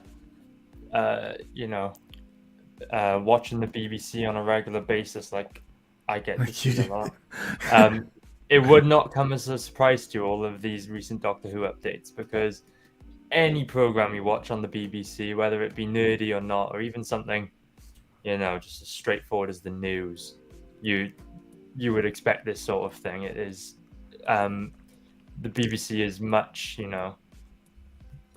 It's like how Disney gotten is. quite All the woke, hasn't content is the same. Let's not forget, the company, the BBC, has never been very great. It was Right. Jimmy Savile, rings a bell. Right. But there was a period in the early 2000s when I was a kid when David Tennant was the Doctor, when they were running shows like Torchwood and Merlin, where they were producing absolute bangers of shows every single year. So and good. it was good show after good show. And one of my fondest memories of childhood is getting really angry over the people in my house when they'd start talking because Doctor Who was on, because the show was so good. And, and you'd only get to see it once, right? Because it was on television, not on Netflix or anything. So you'd see it, and then if you missed a bit, that was it. You'd have to wait until the reruns next year or something. Yeah. It's so funny. Me and my girlfriend were talking about that too. How back in the past we couldn't pause stuff. Like our kids have no idea because we'll start conversations about what's going on in the show or the movie or whatever. We'll just pause it and have like a 10-minute conversation. And it was like we made a comment, it was like you couldn't do that, just 10, 20 years ago. You had to you had to wait for a commercial to go get something to drink, or you're gonna miss whatever you're watching. It's funny. It's just funny. Yeah, it's so much can change so quickly, and writing, I think, just plays such a huge part. A huge part in that. And what happens is when you start letting message or agenda get in the way of storytelling, and we say this it's like we beat a freaking dead horse with this crap. It's like, get back to good storytelling. We know Davies can tell a good story. We know he can. We've seen him do it. Sorry, we've seen him do it. Wow, I think I just had a bowel movement. Well, you might. Yeah, and they're just out for virtue signaling points. That's why you get so much preachiness. Well, not only that, there. but something that we had talked about on my show, I think Friday, it was, you got to consider that a lot of the investment money that these companies are getting is through ESG, mutual investment funds. So anything attached to the ESG stuff is getting cash. And so if they're getting enough cash that it subsidizes their lack of customer support, then they don't care. They're still making their lines, right? So they don't like you. They don't care about the product. And really, most of this shit we just walk away from. Yeah. Yeah, it's the only way. So you can probably get rid of the banner scrolling along the bottom. Oh yeah, probably. Thank you. Sure. Let me put a better one up there. Since we are live. 2 hours. We are live, guys. Yeah, we're 2 hours in. Yeah. Yeah, I get distracted. It happens. I understand. A lot to manage being the host. Yeah. So you guys, you gentlemen earlier were talking about like the just to segue a bit, a different topic, talking about the tabletop games and like RPGs and stuff like that. In the wargaming industry, it's just eviscerated with the woke stuff like that, and there isn't a lot of camaraderie in the communities and stuff. There's nothing there at all, and my hope is that eventually we get more like the indie comic stuff going with the with war games, and not like more towards what's going on with Fund My Comic. And I'm glad that on request you guys put up the miniatures on there, and it's just absolutely amazing. Like just well, yeah. Okay. I mean, no one's taken advantage of it yet, but whenever anyone is in our sphere that's connected to kind of this game and comics and even graphic novels or regular or like prose, when in that sphere, if you say, hey, I want a category for me, well, yeah, then it's going up. It's going on the shelf, right? As long as you've got a product to sell, then yeah, you get it. Nick wants to know, so is it possible that Davies is baiting folks in with this new stuff only to slip an actual plot? I don't think so. I don't think so. Based on the writing that the episodes that I've seen recently, I think this is Davies' fanfic. I think that he's, he brought in Captain Jack, and he was kind of this sexually promiscuous character, but it worked. It was just funny, and it worked a lot because the actor he's very charming and endearing, right? Well, I didn't even pick up on that. Maybe I'm just dense at the time. I knew he was sexually sort of innuendo, but I never said he's gay in my mind. Well, I mean, when he was introduced, he hit on the doctor. Yeah, the joke is I guess I just kind of missed that. He actually hit on the doctor and Rose. Like he insinuated he wanted to have a romp with both. That was how he was introduced. He had a boyfriend in Torchwood. Yeah, like it was very clear that he was a gay character. Yeah, but the actor was gay, and it just worked into who that character was. Well, it was well written. It wasn't a major factor in the story. He's not running around every 5 seconds going, I'm gay. Yeah, he was just a really cool character with this funny quirk that he was, that he was like, hey, everybody was a potential. Everybody was a potential. That's what happened under Peter Capaldi with his lesbian companion. She would say 3 times an episode. Sometimes, I'm a lesbian. Yeah. There's no point in that. We don't care. Down on women. That's just part of the bad writing that accompanied that show. Yeah, that's part of the bad writing. What does that have to do with it? Again, but it goes back to the other cultural things we're talking about in the whole business of what we're doing, is that we have to identify, we have to break people down to the very most, to like one thing, and that becomes their whole identity. Mm-hmm. All she was lesbian. That's it. That's all that character was. There was no depth or because they didn't write them with depth. I know lesbians, trans people. I know homosexuals. I know, and most of those people. Look, I would what you would call best friends with a guy for probably 2 years before I found out he was gay. I had no idea. Didn't matter. Don't you think the gays, the gays, lesbian, LBGQ, whatever, some of these people within the community know that the national news doesn't represent them?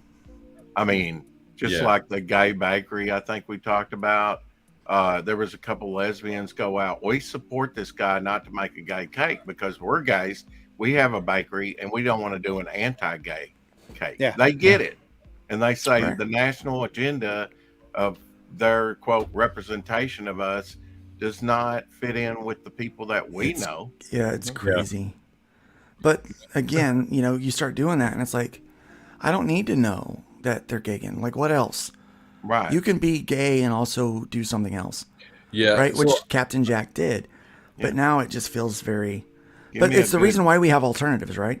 It's the reason why we do these new things. Well, I do want to say this. I had a couple of older gay friends. I guess maybe they were in their 50s at the time, and they would roll their eyes and scoff at a lot of the gay stuff that's out there. They find it. These guys are also annoyed by over flamboyant young gay men. They're like, you're not, you're making a fool of yourself. So yeah, there are gays out there who think that's all just overdone and stupid. I think that number is surprisingly high. Yeah. That are done with that kind of pandering representation. Yeah. Yeah. Sorry to kill the conversation. That's fine. That's fine. I was reading this comment that Nick had Big Stumpy Robots Quick Play on drive-through, and they gave away 2,000 copies. So 25, and they did want to disperse to him apparently. So that's why it still sells through Amazon and not another market. That makes sense. That's not the first complaint I've heard about drive-through. Actually, I talked to quite a few tabletop guys, and apparently, like, they completely kick somebody off their platform for some BS, and meanwhile they'll let like degenerate stuff on there, with like inappropriate pictures for fucking tabletop games, And anyways, and I was like, well, dude, tell them about Fun My Comic. I pushed it to tabletop guys in the community for sure. And drive-through RPG is a dumpster fire on the inside if it's not on the outside. Yeah, I don't know. I was kind of, because I'm not a drinker. And apparently Anheuser-Busch, they fired 80% of their advertising staff over the tranny stuff. So do you guys know what was going on with this? Yeah. That Dylan, whatever, I can't remember his full name. The guy taking a bath with the with the beard. The guy that oh my gosh, that was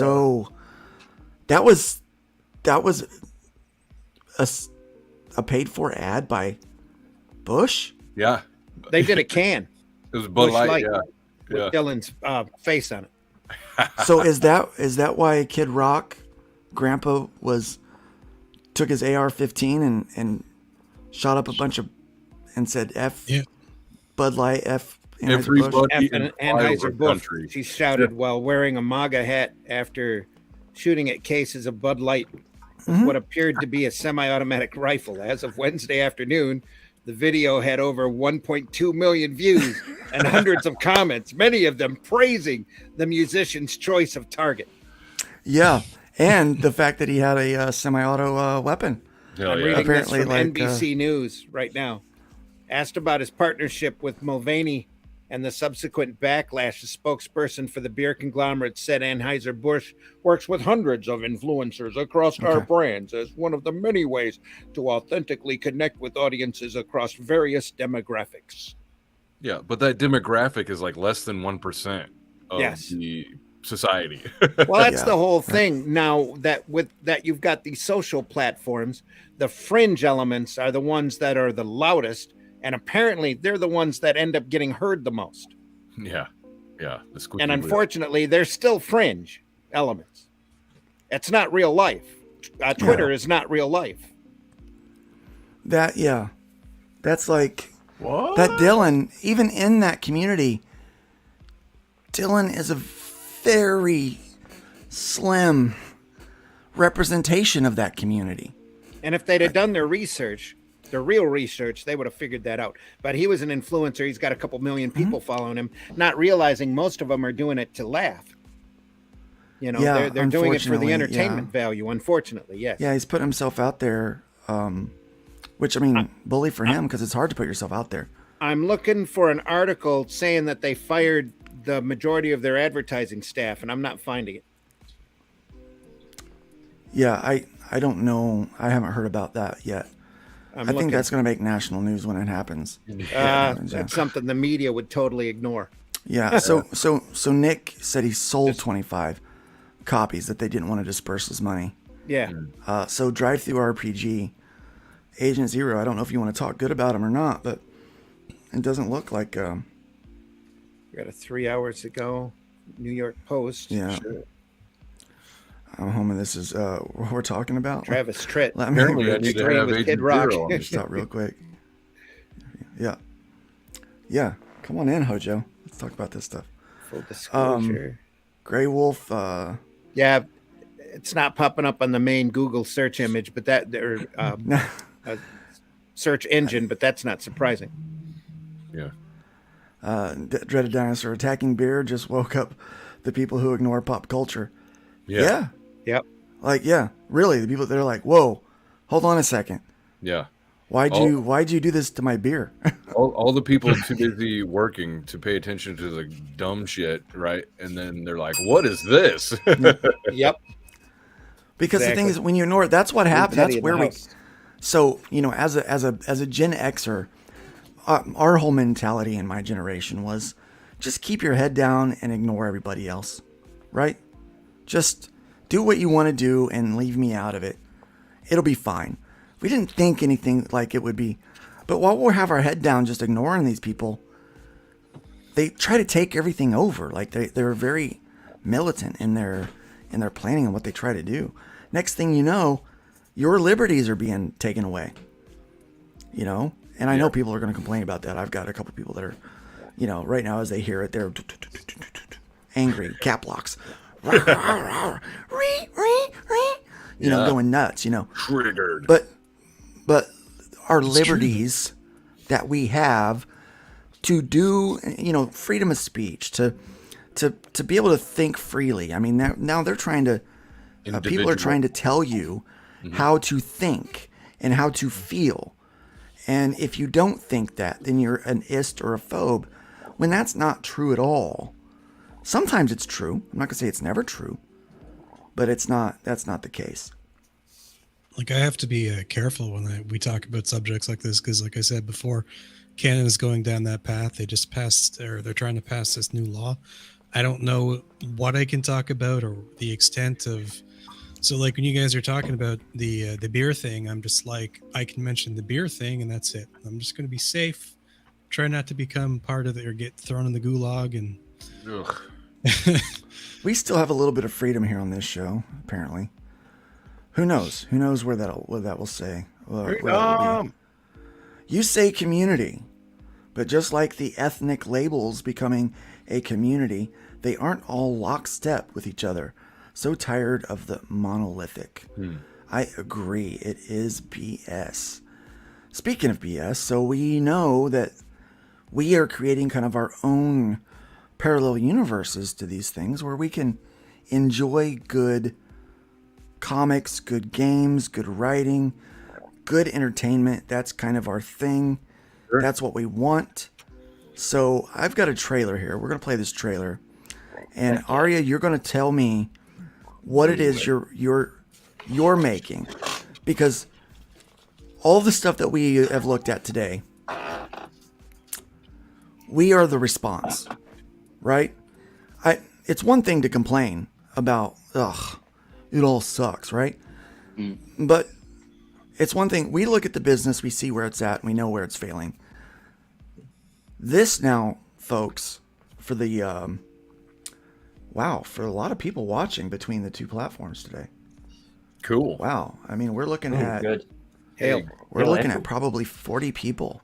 Somebody go buy my comic book. Yeah, we're looking at probably 40 people between all the platforms today that we're on. Which is good for a morning show. It's good for my small little platform. It's good for I mean, that's a pretty lively community. Nice.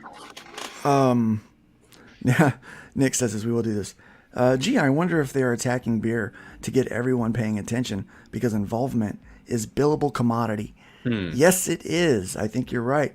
Because rage sells just as much as anything. They want to get your attention. Unfortunately. Yeah, they do want to get your attention. So speaking of attention, just point and laugh. Now that we have several people's attention, we look at these things, what's going on in our pop culture, what's going on in our business of entertainment, so that we can show you the response. Aria, you have a product that you are promoting. It is currently in the sign-up stage on Kickstarter, and again, you found me charitable. Yeah, I appreciate that, dude. Thanks for having me. I tease. We're still going to promote people, and I said this last week. We're still going to promote people that have campaigns on the other platforms here because I'm about the creator, not just the business that I run. But people on Fund My Comic will wind up getting.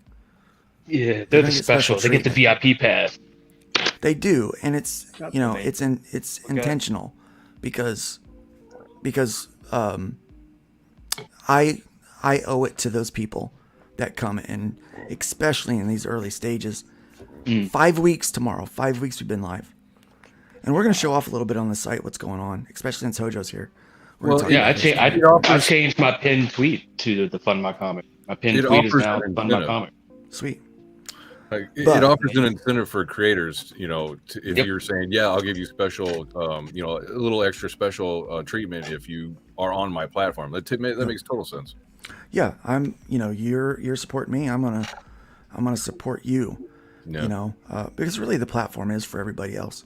But if you're an early adopter coming in, but anybody that is, even after we're doing this for a year,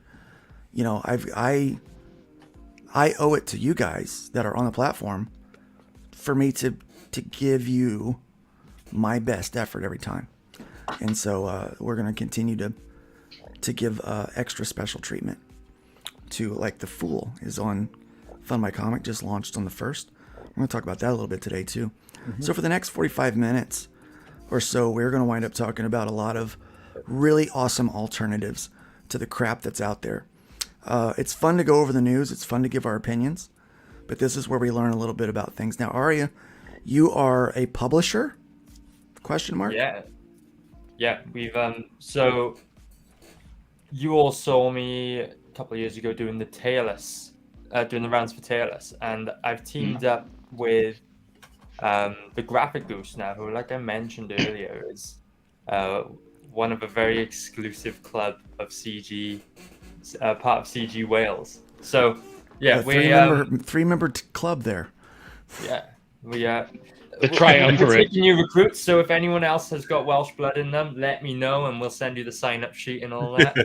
Hey, Dario. Is that like that Scottish Lord stuff? Yeah, I am a Scottish Lord, by the way. I paid for that before I found out that it was a major scam. But I do have official lordship in Scotland. Yeah, it's exactly like that. You pay us, and we'll write your name on the official membership. Yeah, form, be like a Knight's Tale, a patents of nobility.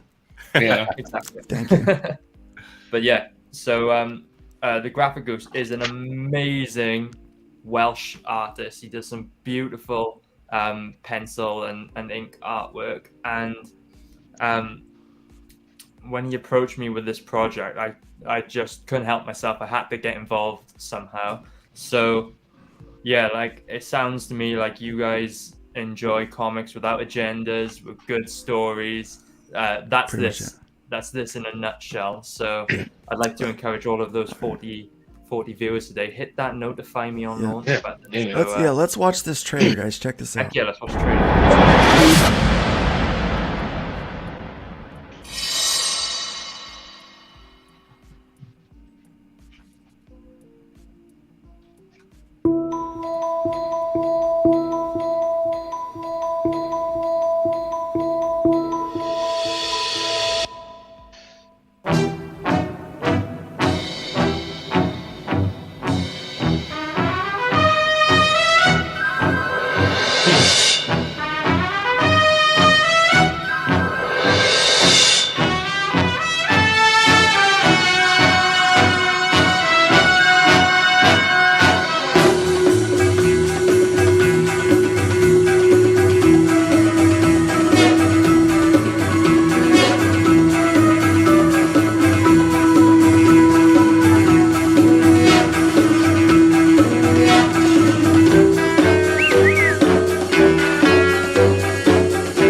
Charles Bronson? It sure looked like it.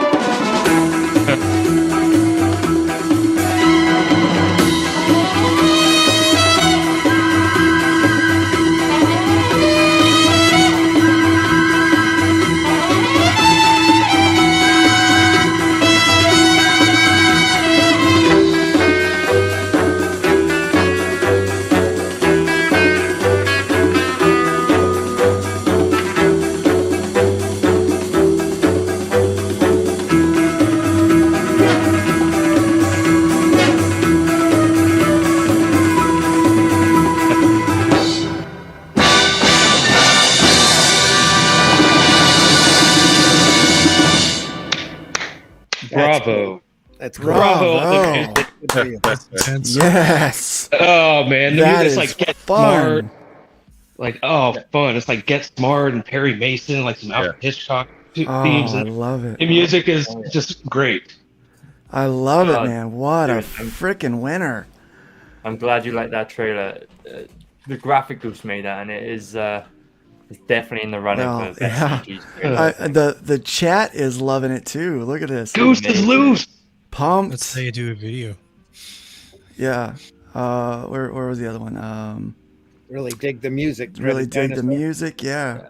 That was just feels like a darker version of the Avengers. Yeah, the classic Yeah. Avengers. Yeah. The TV show. Yeah. Yeah, it's very similar to that. I expected this trailer to include a big bosomed Asian girl holding, reading, displaying the covers of this book. You see, RJ knows the graphic Goose and has seen his Twitter feed. Man, so that looks fun, man. Yeah. So I might actually back this on Kickstarter. I typically, and this is bad. Everyone's gonna be like, Luke, you're so mean. I typically don't back anything now unless it's on Fund My Comic. Like it has to be over there for me to back it. Because I don't, and here's why. I'm a firm believer in speaking with your money, right? And I refuse to give Indiegogo and Kickstarter my money. I know I'm giving it to you, but they're still taking 5% of it. Yep. So they're still getting some of my money. And I just the way they've been acting, I refuse to do. Only a matter of time. Yeah. But some projects are good enough for me to break that because they're just so good. So this looks like it might be one of those. Edwin Acevedo is here. Welcome. Hail peeps, get out of here. Hey, Edwin. Yeah, the Avengers, not the Marvel name ripoff. We understood that. We understood exactly what you were talking about. Lorenzo wants to know who all is on the panel. Well, you've got me, Luke Stone. You've got Randy, the famous Randy Zimmerman next to us. Then you've got Aria Black, publisher, the Welsh publisher, also known as AKA the Welsh Jesus. I saw someone mention my hair earlier, and I've still got it. It's just bad hair day, so it's under the I knew it was still there, man. We've got Devil Flyer Rex. Rex is in the house. Welcome for being here today. And then we've also got Whiskey from Bayonet and Ricochet Miniatures right below us, right there in the middle. And then we've got over there, we've got Aaron from Immortal Rising Comics. Woot is in the house. Woot woot. Yeah, his camera is broken, or he'd be on screen today. Oh, yes. And then we've got Hojo all the way down at the bottom. Yeah, at the bottom of the pile, holding us all up. Yeah, with his massive shoulders. Yeah, with Hulk. Yeah. That was clever. Mojo achieved. Hello, gentlemen. Why does Ron Perlman look like he's been suffering from starvation? And where did he get that awful hat? He looks like a snow monkey. Yeah. Snow monkey. I gotta say, that trailer was a lot of fun. Amazing. That is the kind of pulp adventure that we like and that we need. So, awesome. What else would you like to say about this book? Yeah. So, has anyone seen the movie that it's based on? I have not. No. That it's a deep cut. So I'd be very surprised if any of you had. It's based on a very obscure Polish movie, like it says in the trailer, released in 1969. And Graphic Goose and I have really gone on, really gone on a journey down the rabbit hole, researching this project because it's a movie adaptation, and we've it's actually an officially licensed movie adaptation because we've been in contact with the Lubnicki estate and contacted the family of Gustav Lubnicki, and they've approved of this project. That's cool. So I can't wait until that launch page goes away and we've got the actor. There you go. We're going to That's explain it all on there. But yeah, it's an officially licensed project now from them, and that's so cool. That's very cool. Luke, could you blow me up for a minute, and I can show you the book? Never ask an American to blow you up. We'll If that came out wrong, I'll figure out a better way to say that next time. Now he's blushing. Way to go, Luke. One of the brilliant things about Goose is he worked on this pretty much, on the down low until he was ready to launch the book. So it's ready to go. I've got test prints of both versions of the book. This being the main cover for the campaign with his beautiful dot work illustration on the front, and I'll just show you some of the pages in the interior that you would have seen these in the trailer. Some really nice artwork on these. Whoa. All mostly he's really good at his pencil renders rather than the traditional pen and ink that you see in comic books. But yeah, the artwork inside is stunning. I don't want to show you too much because it's not the longest book. What the book encompasses is it's only never part one, and it encompasses the pre-title sequence scene of the movie. Okay. Maybe you can make me big one more time. That's it. Because when the campaign launches, you'll have the option to buy just the book. But what I'd encourage you to do is to back the detective tier, which what you'll receive is one of these case files in the mail. And this is really something special. There will be puzzles and little mysteries for you to. That sounds fun. Oh yeah. I signed up like weeks ago. Within this case file. So, taking a look inside, we can see we've got the alternate cover of the book here, based on the. This one is based on the original movie poster, and obviously, being from 1969 and being a very obscure post-war Polish movie. There's no digital files of the poster anyway, or no even high quality photographs of it. So this was a reconstruction based on some very grainy images we've seen of the original poster. But I think Goose has done an excellent job of recreating it here. Looks fantastic. Anyway, yeah. Let me show you some of the other bits and bobs we've got going on here. So bits and bobs. That was my nickname in college. Wow. We've got a couple different things here, like plane tickets and newspaper prints, okay? In which, remember, I said there's mysteries to be found within this case file. That's something to keep an eye out on. Later on. A lot of campaigns do trading cards with their books. We're doing Polaroids. So neat. These are authentic. They're recreations of the original photos, of course, but these are authentic photos provided to us by Alice Lubnicki. She's our main contact with the Lubnicki estate. So these are provided to us. There we go. Oh, very cool. So yeah. So rather than trading cards, we're going to have Polaroids. And if you back the detective tier, you will receive a total of 6 Polaroids with your comic book. So, man, yeah, so I would man. thoroughly encourage every one of your viewers today, go and hit that notify me button because this will be launching very soon. What a neat way to package this book. Oh yeah, yeah. Oh yeah, I agree. Yeah, I love it. Hire both of them as marketing department. For real. Right. Here, the Goose that Graphic Goose has put into this project because it.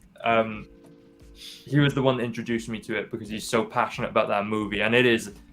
Trust me when I say it's an obscure movie. The first time it was broadcast in the UK wasn't until 2019, and it was on a channel called Channel 4, which all the Brits watching will know. They post some. That's the channel that gets all the leftovers, all the bits that don't make it to BBC One or BBC Two, etc. Right.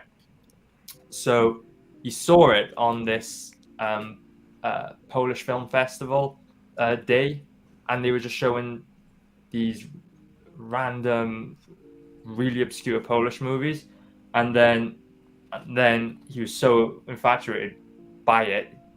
That was his idea. He's going to make the Gustav comic book, and then that's when I got involved, and I had to do the script, like the adaptation into the comic book. And Randy, you were on about translating a book earlier. Trust me, trying to do a translation from a obscure Polish movie with no subtitles on it. I don't speak Polish. I'm not Polish. I'm Welsh and Mexican. I've got no connection to Poland. But trying to do the translation from a Polish movie using just Google Translate without the subtitles, that was a nightmare. But it's turned out really well, and I can't wait for everyone to read this book and see all the hard work that's gone into it. Awesome. I'm excited about it. I can't wait for it. Is there going to be a decoder ring? We're being asked. Yeah, that's cool. There's I don't want to tell you too much, because if I tell you too much, you may figure it out before the book's even launched. Right, yeah. So we don't want to do that. Yeah, let's keep some secrets. Let's keep a few secrets. Dick Tracy writing a what? Did you? I have a question, Aria. Did you do was it Goose that did the marketing stuff, or is that you? It's just genius, man. Goose, anything visual you see, Graphic Goose has made it. Okay. Because my contribution whose idea was it? Adapting the script, and I'm going to be the one promoting it because just because I'm the one that's used to being on live streams, All right, so but the marketing specifically. But who came up with the idea for the file and the Polaroid? Yeah. Oh, yeah, that's all Graphic Goose. It's genius. Yeah. One of the best things I've ever seen. It's a really nice book. I told him when he sent me that example copy, I told him, you're going to blow a lot of people's minds with this, because this is pure clever quality. It's genius. It's great. It's fantastic. It looks cool. It looks fun. He's going to be a name people are going to start recognizing. Heck yeah. Yeah, he absolutely is. Ari, it's really cool that you're It's really cool that you're hooked up with him. Yep. Aaron. Yes. Aaron, you've got this cool thing going on here. Heck yeah. Immortal Rising finally got there. So $3,000 goal. 28 days left, 26 backers. 41%. I like it. $1,236. Awesome. Here's the thing. We like to put a little bacon. We like to bacon wrap campaigns around here. Yeah. So let's see if we can get a backer on this today. We're going to learn a little bit about this. Aaron, tell everyone a little bit about yourself and how you got into doing these comics. Well, so I play Dungeons and Dragons and have for like 30 years or something. And we were trying to, me and the table, we were trying to talk about some of the stuff that had happened in the past. And I started taking notes, and because for some reason we never kept notes. So I started writing stuff down, and I started making a timeline. I'm building the timeline up, and slowly, this event, or that event, slowly started turning into a scene with dialogue and everything. And I'm like, clearly this is telling me I have to turn it into, a book or something. And so as I'm writing out a scene or whatnot, I'm like, why do a novel? There's plenty of that in the market and whatnot. But one of the things that attracted me, and still to today, to fantasy, is the art. That's half the fun, is seeing the cool art. So I was like, how about I do a comic, about our table and our characters and stuff like that. And so it turned into a hobby project at first. But as it started steamrolling, I was like, if I'm going to do this for real, then I need to have high enough quality that people are going to want to buy it, right? And it'll be as cool as I think it is. And and I tracked down Jose somehow through just happenstance, and he was looking to break into comics too because he was tired of the industry that he's in, and so we hooked up and we've come up with this Immortal Rising. All right, well, let's take a look at the trailer real quick.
Yeah, I got to change that end part. Yeah, I just recently changed the end of my trailer to Fund My Comic. I've been running Fund My Comic campaign, and at the end it said on Indiegogo. Yeah. Like, yeah, well, that's not accurate. That's not accurate. So you've got some cool add-ons here. Yeah. So this is a fantasy, kind of classic fantasy style storytelling, right? Well, it's like it's the dark fantasy of Castlevania meets the epic high fantasy of Final Fantasy. I think it's a really good mixture of the two. You've got the horror elements, the dark elements with the zombies, and also because it is at its core, Immortal Rising is a story of survival, and that's really what you go through. Is you follow this group who's trying to survive in a war they didn't ask for, and under circumstances they don't know, and they have to survive a world of monsters. But of course, as a group, 5-man group of strangers, they also have to survive each other. So it makes it kind of like this panel. Yeah. Yep.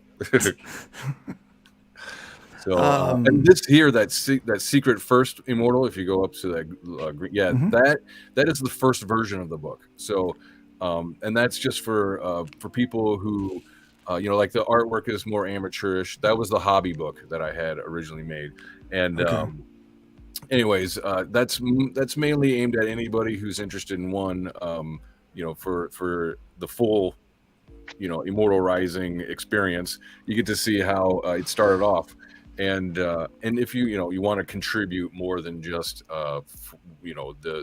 the regular fare. Like if you go up, you'll see the everything perk. And this is just like an added on to it. Yeah, that's the everything there. Okay. That's everything. Yeah. That's everything. Yeah, those beautiful cards, which I'm going to go back and correct the campaign. I'm going to have larger pictures of the card sets because unfortunately that doesn't do much justice to it. So yeah, they look nice, but yeah, I would like to see that art a little bit bigger. Mm-hmm. Yeah, it's gorgeous. Okay, now we start getting into some... Yeah, I've told some weebs at work about this. Yeah. So this is Jose, of course. This is the cover. And it is, the book is 2 stories in one book. So if you saw in the trailer, you have the 5 strangers and all that. And then the second story, actually this story is like 34-page story. And then the second story is 10 pages. And that one, that follows the adventures of 2 gods who are on the good side, and as they find out about the treachery that's coming, and as they try to defend and protect everything. So it's pretty fun. Zombies, The Walking Dead, corpses. I like this castle in the background. That's a nice... yeah, and this is actually a little bit of an exposition dump for that panel, but the way that Jose approached it, it says so much just in the visual with the castle battle. You immediately see, undead, vampire, Dracula kind of shit. Just looking at that picture. Yeah, so, he nails it. Like that. This page I like a lot. If I were to make a suggestion, I kind of do make suggestions on this show sometimes. Sure. I would put that above this stuff.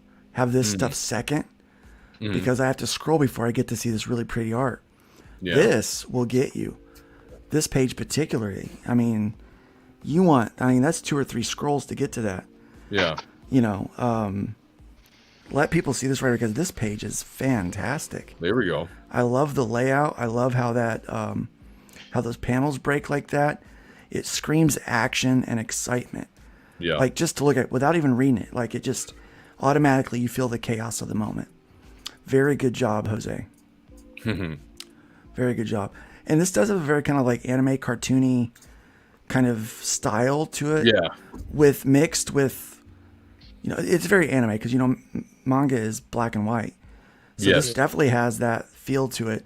So weebs, I think, would like it very much. But it also mixes in that fantasy style with the soft backgrounds. Yes. The lines are trapped. There's not a lot of, there's almost no strict black outline anywhere. No. The line work is molded into the art a lot more, and it just has a really good feel and atmosphere. The color palette that he chose, I like a lot. So did he also do the colors? Yes. Yeah, of course. Yeah, he did the colors and the lettering and all of it. So, I would say that I really love his colors, and it's not what you would expect in a fantasy book. It's not. It but it really does work. sets the tone for the scenes that he uses it in perfectly. I mean, the dude's an expert. Oh, I like her. She's blue. Yeah, that's the we like Dami blue mommy. Chicks. We like blue chicks.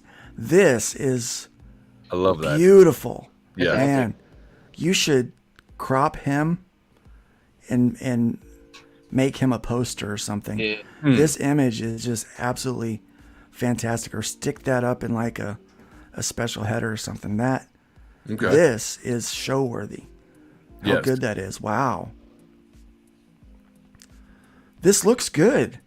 This looks really good. So you do have an editor. Oh man, I love seeing that. Yes, she worked with me. She worked with me to develop the story, and just to make it so that it was more coherent. Like I've written before throughout my life in different ways, and it was only recently that I tried to be professional about it, which is what this attempt is. And so I was like, I got to go to an editor to help me hash it out better. And I'll tell you, having worked with her, it's like I was paying for classes in writing. So I appreciate it a lot. Yeah. Chris Fisk. Funny story about Chris. Okay. That's my wingman. I've never met him. Right. Okay. But I recognize his name. But I had a guy named Chris Hicks come get a little weird on my YouTube comments a couple of weeks ago, where I just said, hey, like to you about putting some of that art up there to showcase it, right? Yeah. I said that to a couple of other creators because I'm seeing a lot of that. So there's this trend on Kickstarter particularly where they're being encouraged to put their creative teams closer to the top. And the reason why is completely political.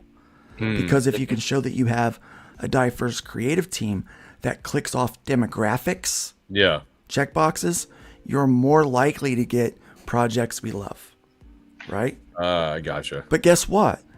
Backers don't care about your creative team. They care about the content of the book. And most backers don't see projects we love. Projects we love is just a way to peacock around other creators, right? I see. It's just bragging rights, right? Yeah. My daughter backs a lot on Kickstarter. She goes, I've never looked at a projects we love. Like that's never important to me. Yeah, I get emails, notifications about it, but I never look at them. Right? Yeah. So, it's nice to know this stuff, but you have this placed well after the art. Yes. So it's like, look at that. That's great. Well, and that's so anyway, back to my funny story. He's the one that organized. Chris, right? Yeah. So I've heard his name before, right? Mm-hmm. Yeah. So I'm telling someone, I'm kind of telling someone like what had happened. It's like, yeah, this kind of weirdo. I have zero interaction with this guy, and he comes in on Facebook, leaves like this comment that's pretty ugly. Is that the "you've lost your way" thing? Yeah, he said I lost my way. Said I lost my way, and how dare you? Or who do you think you are? How dare you? Whenever you use a "how dare you," who do you think you are? I'm like, well, I dare because I do what I want. And as soon as you say, who do you think you are? I immediately think I must be better than you because I've never asked anyone. I've never gone to anyone that I don't know and, said that so easily, because here's the deal. You know me, but I don't know you, right? Right. But I looked up the company because he did it under his company's name. So I looked it up. So his last name is Hicks. But I got confused when I'm telling the story, and the only Chris I could remember was Fisk. Oh no! So I'm telling someone, like, yeah, Chris Fisk did this, right, or whatever. And then I went back. I'm like, no, hold on. I know there is a Chris Fisk. He did not do it. Okay, he was not the "you've lost your way, how dare you" guy. Yeah. Okay, it was this other guy named Hicks. So I had no idea because I couldn't. I mean, I didn't even know who this guy was. Yeah. So when I tried to remember his name, the only Chris that I could remember sounded like Fisk, because I've heard of Chris Fisk because he does a good job with. He's very competent at his work and what he does. Oh yeah. So he's so on that my was kind show of funny all the time. He hosts, co-hosts like with me almost every week. So he's funny. Yeah. So I would like to get to know Chris a little bit more. But yeah, I thought that was funny. That I was like, plus he laughs at all my jokes, so it's perfect. Oh well, yeah, you got to have him around. That's the kind of... Oh yeah, well yeah, he laughed at my jokes. I'm like, great. That was my watch. For some reason, it's talking to me about stuff. But this looks really cool. So you've got. We don't need to go over tiers. If there's a tier that you want people to know about, let me know. But everyone that watches this show is fairly intelligent. Yeah. So they do understand how the tiers work. Yeah.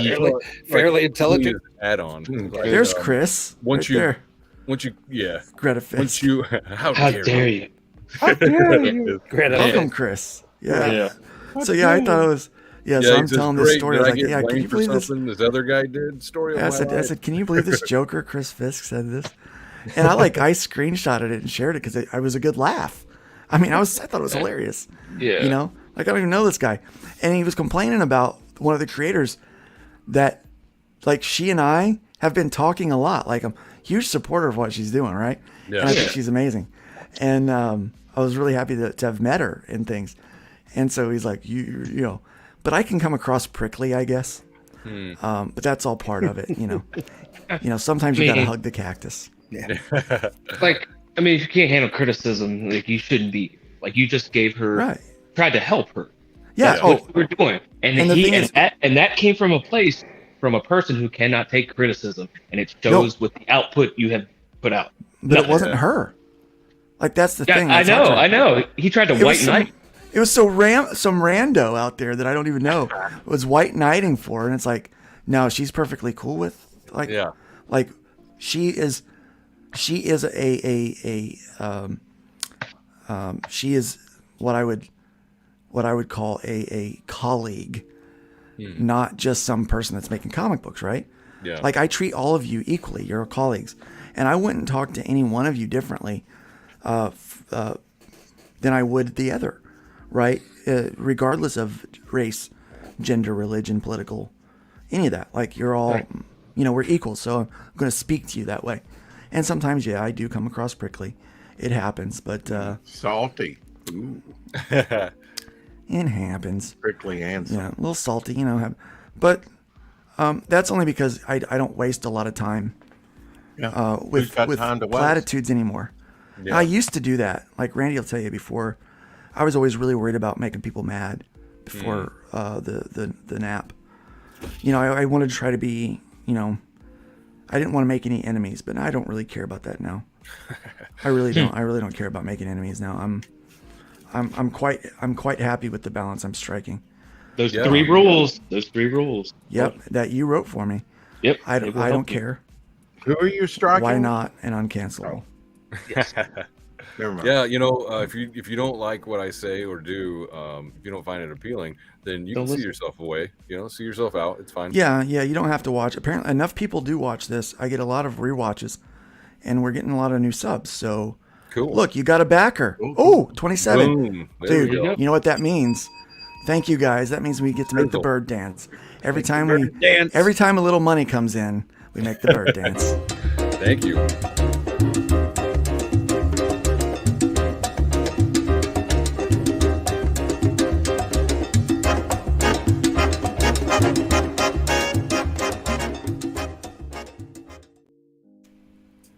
Awesome. Yeah. Very cool. Let's hand Thank out you the for that backer. Thank you very much. Yes, thank you very much. Thank you very much. We're going to check back before the end of the show. And if Hopefully you we can get a couple more in there. Thank you for If you that. want to click on some of that art, bacon. there might be some art underneath that trailer there that you could look at as well. If you go back up to Oh, all right. Yeah. Yeah.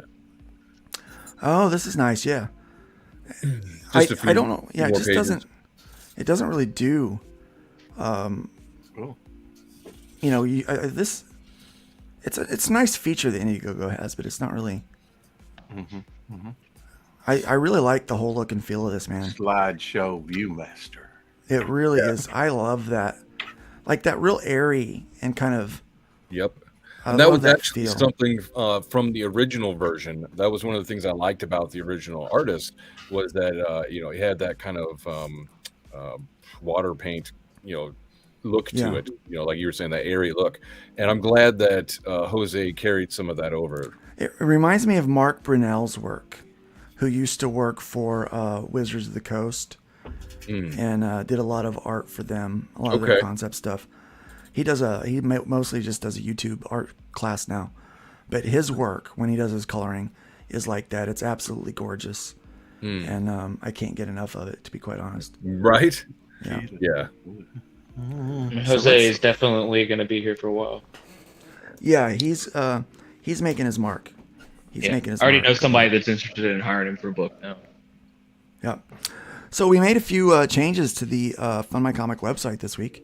What? Yeah, as you see, the look and feel is a little bit different now. We've taken down a lot of the, the videos and stuff like that were kind of the welcome. I think we're a little bit past that stage because you can find everything now on the help section. We've got plenty of campaigns up, and we want to make sure that our branding kind of takes a back seat to your guys' stuff. And we also want to use less resources on our stuff so that the pages load faster. Yeah. One of the things that we overwhelmingly heard is that we needed to get rid of the video thumbnails. That they were a great idea, but the execution was not working great for people they have the page set up like this to go to YouTube or to go back and forth while they're streaming on YouTube or Rumble or something like that. So we made that change. But as you can see, we got quite a few products that are up here in the featured. And then you're going to see some of the recently added stuff that only I can see because I'm logged in as an admin currently. So you're going to see some of the stuff that's on its way. And I'm allowed to show it because they agreed to the terms of service. So I'm not going to go into their campaigns and show off stuff that's not finished yet. But I do want to show off this. Guys, check this out. So we have Who's that the guy? Fool. Who's that guy? Who is that guy? I don't know. Who's that guy over there? Why is he dressed like that? Why is he dressed like that? Dressed like a weirdo. Where does he get all those wonderful toys? That dude. Yeah. So we are actually in the process of adding a new feature.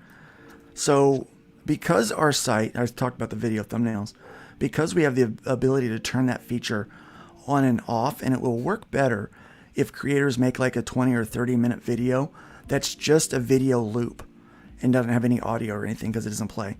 Set that as an unlisted thing, and then plug that video in to that section.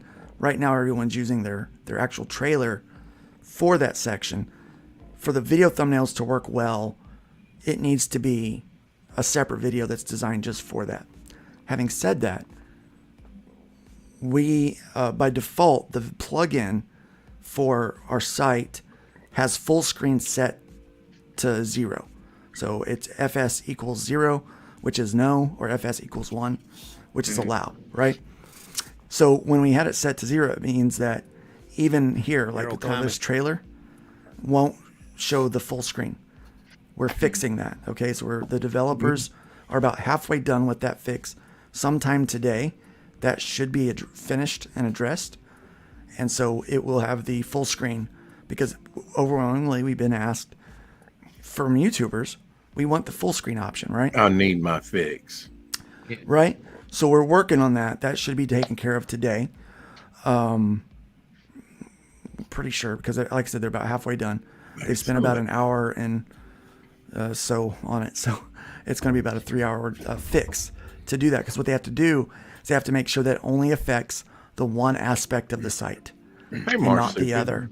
So they have to make sure, they have to write the bit of code that separates the two, apparently, or plug it, however that is. On our team, Todd and even Pixel Trader, they understand that stuff a lot better than I do. And so Pixel's like, yeah, it really is about like this long to fix. And he found the issue, and we actually sent him the video and everything. So of where that exact things are located. So we're doing a little bit of their job for them, but helping them out. But that's part of what our tech does. We have our support team, and then the developers that we use have a support team that if we can't fix it, we escalate it to them. And that wasn't something that we could do. So that fix is on the way, guys. So that will be taken care of. And that is directly from your guys' feedback. So thank you very much. But let's take a look at this campaign right here. So in the meantime, here's how I have to make it big. I just I have to zoom in like a weirdo. So here we go. Let's check this out. Yeah. Proud to Enhance. be fast-paced vigilante justice as only... what is this guy dressed as? This is the Fool.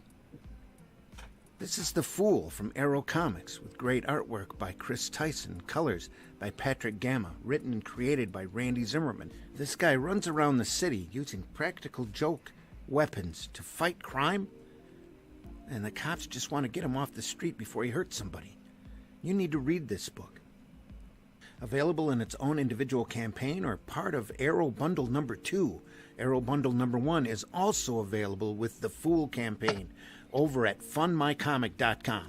Check it out. Check it out. It is live right now on funmycomic.com. We're 40% funded at $200. This is a very low buy-in for this book. It just popped it up on April Fool's Day because it seemed like the day to start a Fool campaign. Oh, yeah. It really is. Convenience. You can get original art, original sketches from Randy. $50. Oh, here's a feature I thought of, Luke, like a hover feature. Like go up right there on that tier, like that, like original art, like on the. If you were to like take your mouse over it, like your cursor, to be able to pop up on like a bigger window. Oh, that would be on cool. it for it to be Because some people, like especially if it's an original pencil page, you can really see like the detail. That would be cool. Yeah. I'm gonna put that on the list. That would be a neat feature. Short. Obviously, it's not high on the priorities right now. We'll talk about here in a moment. But that's cool. So yeah, check this out. We could use another. So I asked Randy the other day about it. Like, hey, what was the inspiration for this? And you said Punisher. Yeah. Oh, please explain that for people, because I'm a firm believer that if your icons don't work for you, make better icons. So if a guy's going to go around and fight street crime, it's going to be a little loony. Right, it's got to be a little. This guy is the Fool. I've recently come to call him the rodeo clown of justice.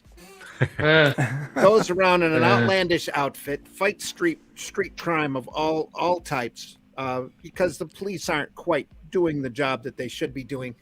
And he uses practical jokes as weapons. So he uses a yo-yo, a paddle ball, a rubber chicken, a hand buzzer, whatever. There you go.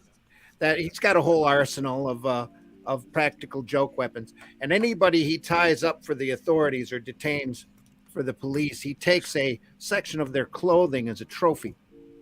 And then he incorporates it into his action suit. Wow. Oh, wow.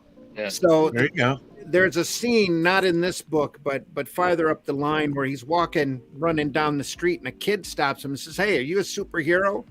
Because if you're a superhero, what's your superpower? And he looks around, makes sure nobody else is listening, leans over to the kid and whispers in his ear, "I have the mutant power to sew." And he goes running off.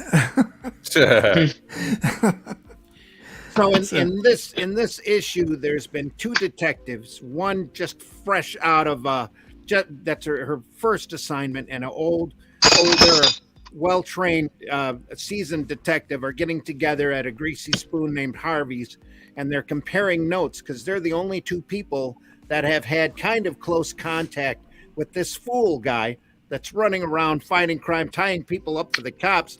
And,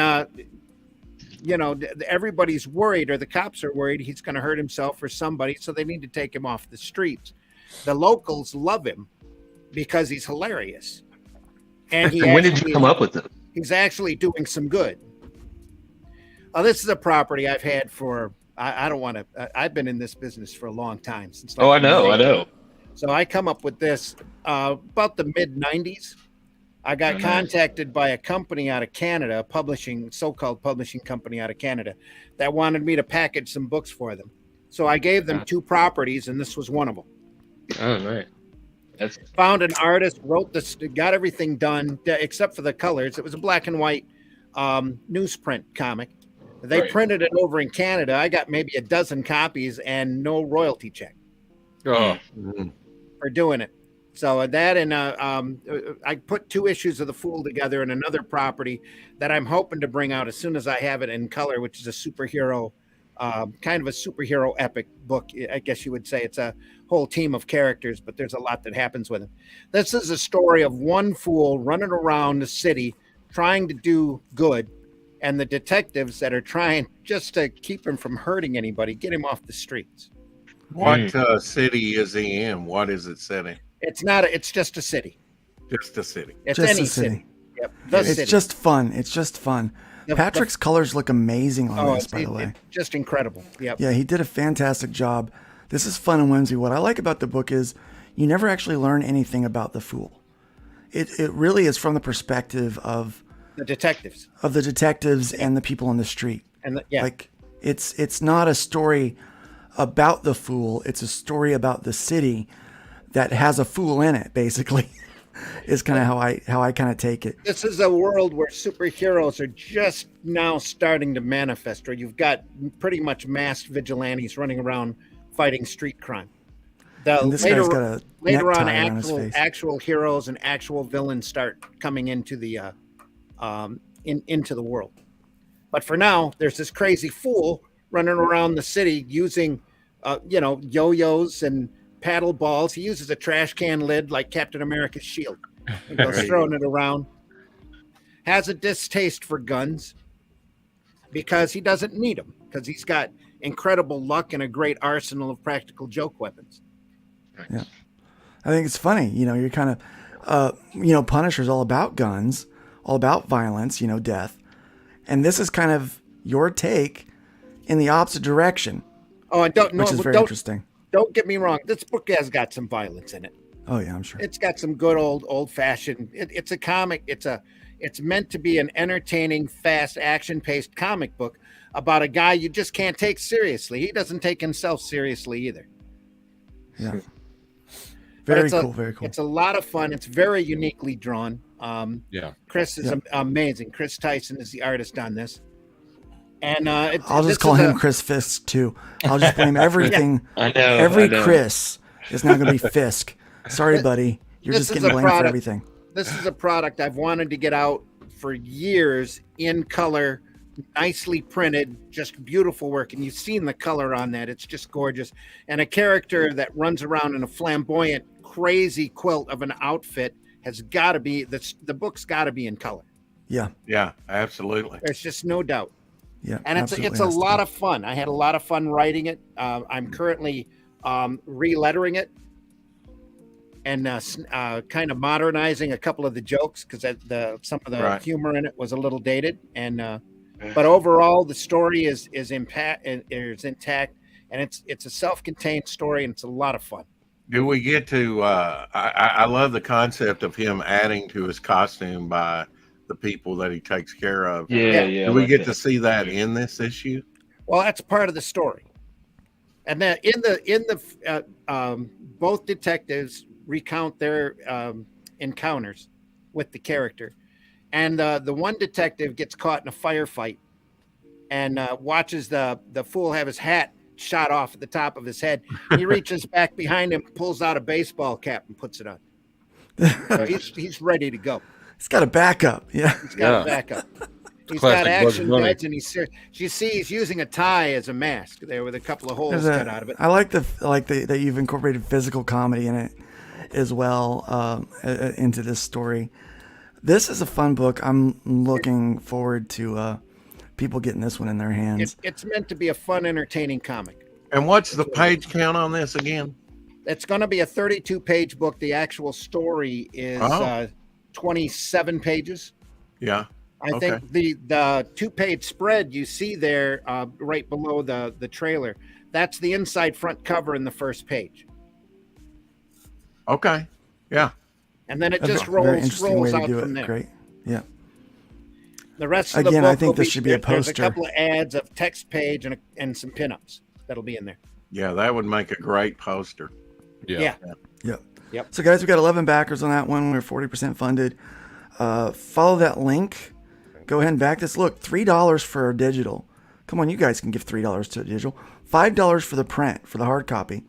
Come on, guys, you can come in and do that. I want people to read this book. I like I said, I'm incredibly. There's not a lot of, and if you've been doing this as long as I have, you got stuff that you do that you kind of go, and you wince when you go back and revisit it. And this book holds up to me. I love the book, and I'm not just saying it because I'm pitching it. It's every property you do like this is like your baby. And this is one of my best babies. Petridge Farm remembers. Yes, I do. Yeah, come on, guys. I never made it without. We want to put a little. Yes, Mr. Brown. We want to put a little bacon on this one this morning, and I want to make the bird dance again, guys. Come on, let's make the bird dance. Really, the only way to make the bird dance is you. The campaign is there to get copies of this book out to people to show the character off, which I'm really proud of. And to help cover the cost of getting it in color. Necktie as a domino mask. I love it. By the way, The Fool is also available on the Chrome Dog campaign as part of the Arrow Comics bundle number 2. All us Arrow boys are getting each other's backs. Yes, we are. Just like Chrome Dog is available on the bacon Fool campaign as well as yes, it is part of the second bundle. Yeah. Yes, it is. Speaking of another Arrow guy, in comes Pixel. He's got a book coming up. It's going to be fantastic. I think it's going to make a lot of noise for people. Yep. AR-13L, the little mermaid. Oh yeah. The very first book on the Arrow 3G. That is Girls, Guns, and Gore. Bunny can never get it right. And keeping up with the Arrow tradition on our more mature books, we also run the tagline, "Not for wussies." Not for wussies. Underneath, just to let you know that there's content here that's not really meant for the sensitive, shall we say. At heart, right? Way back in '85 when we did Dead World, that was our tagline to let people know it was a mature reader's book. It's not for wussies. Yeah. Only Death Can Save Us #1 is in bundle number 1. Bundle 1. Which is also available here as well for $50. Awesome. So you can see Only Death Can Save Us #1 is here as well. If you want the full work, you'll have to get that through Comics Black Belt himself. He's got different ways that you can do that. So is that just like abbreviated? You mean full work? What do you mean by that? That's a third of the first volume of Only Death Can Save Us is this version of Only Death Can. All of those books, every Arrow comic that we do is 32 pages and printed on nice bright white slick paper. All right.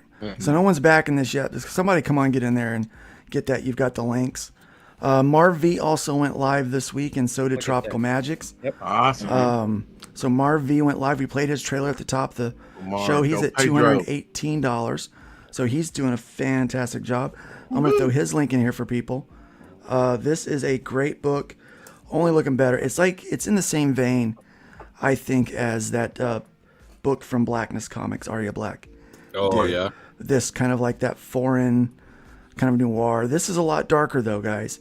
This is pretty dark stuff. Dark clouds are rising. And Marv V is he's just a fantastic artist and a hell of a writer. So he has got a very cool story. You get these prints and stuff like that. So he's got a few things going on. But he still has an art tier available.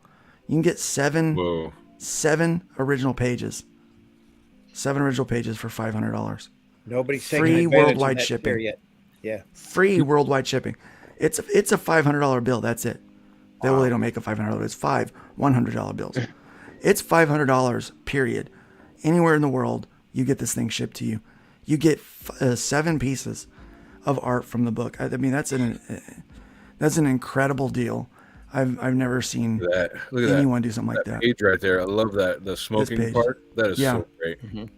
He's got such a great eye for composition. Like film noir. Yeah, it is so cool. Yep. And it's so different from other things. This panel, I got lost in this panel right here. Yeah, that's that right there. I went through to kind of look and see where all the brush strokes were and what he did, because I was really impressed. Not that his art was bad before; it was still great, but he's leveled up so much for this book. Cool. It's just it's just absolutely amazing what he was able. Such fast growth in such a short amount of time. Mm-hmm. But he also has these bundles, so you can also get the bundles from his campaign.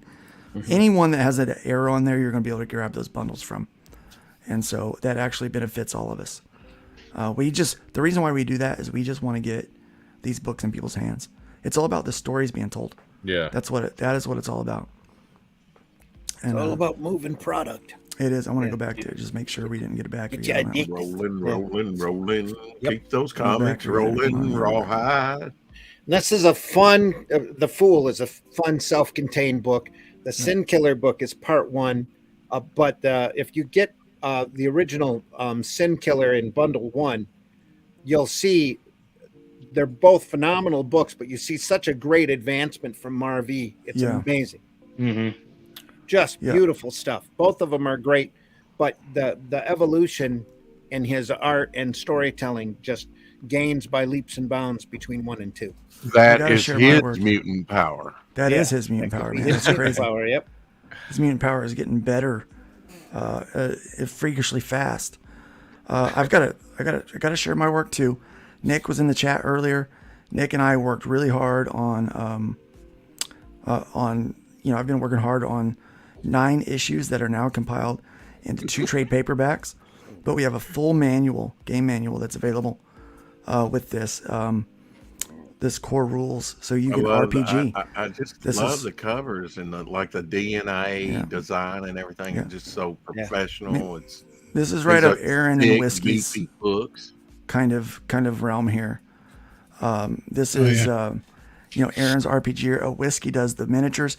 In fact, Whiskey, I'm going to wind up talking to you about doing miniatures for this game for us. Very cool. So we're going to partner with that because I want them. I 3D print, but I don't do a lot of designing. I have a guy that designs my statues and action figures, and he's very good. But just to whip out a few little miniatures and get them going for me, I don't have time to get all that stuff going. So I got to partner with people that do, and we got a guy right here on the panel that's doing that stuff. Right? There you go. That's exactly what we do. Synergy. Scratch my back. Yeah. Might even say it's serendipitous, if you will. Serendipitous, yes. Serendipitous synergy. Yeah, but Frog G was in the chat earlier. Frog G actually provided the dice that we have in this campaign. You see, we have a dice set that goes along with this. Yeah. So if you back, it's a couple tiers where you can get that. We've got the gamer bundle for 100 right there. But if you want to get everything, it's 150. You get everything we got. And there are only 4 of those left. But if you use code BETA 2023, you can get 20% off of that right now. Because for the betas, for this year, a lot of my campaigns, personal campaigns, are going to have the 20% off with the beta coupon to celebrate this beta launch of Fund My Comic. Man, we've been working on, I don't know if you know this, guys, for over a year and a half, we've been trying to get this thing going. Back in January when I came home, it was my first act. I was like, things are getting weird. I'm going to build my own crowdfunding. Got to build my own place, right? Oh, yeah. So we got a sizzle going on here, sizzle. So I'm wondering if we got some bacon wrapped on something. So we need to check that out here in a moment. But guys, yeah, so this is going on. But we threw up some new merch this week, which is what I wanted to show off this morning. So we have a couple of shirts that you can get. We've got the Trash Man holding the Fund My Comic logo. Isn't that cute? Yeah. Yeah, and we have these in sizes up to 5X, I believe. Yes. No, this one's up to 5X. You can sleep in them. So you can sleep in this thing. And then we've got this really cool double helix in red.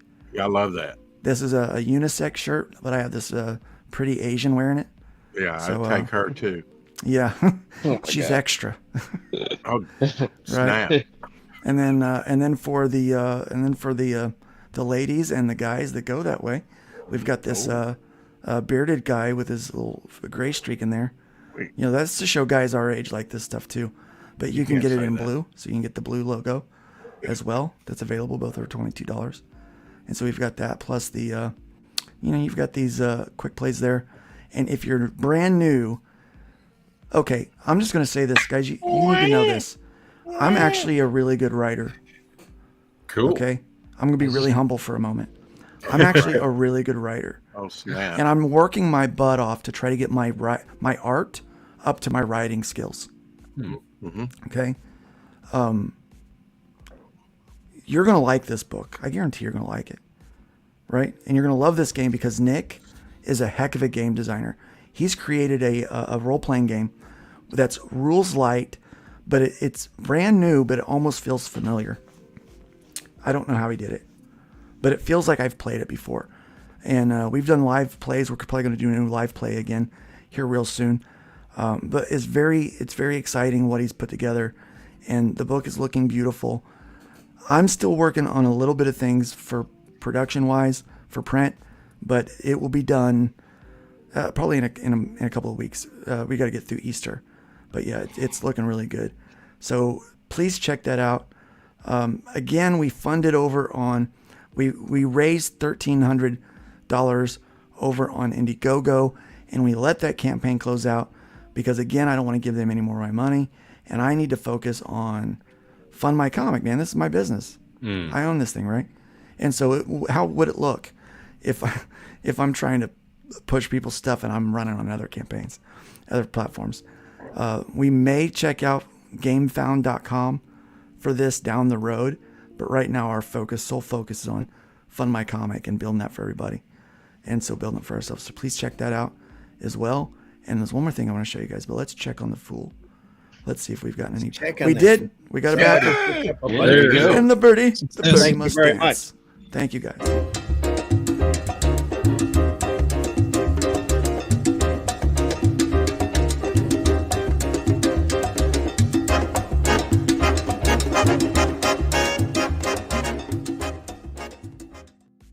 I love that bacon wrap. Love that smell. Bacon makes everything better. Yeah. We got Thank a you, friend guys. here in the chat. It too, really Bunny. does. We got a friend in the chat. Hold on a second. A telepathic bunny. Oh, T-Bunny. What's up, man? What's he saying?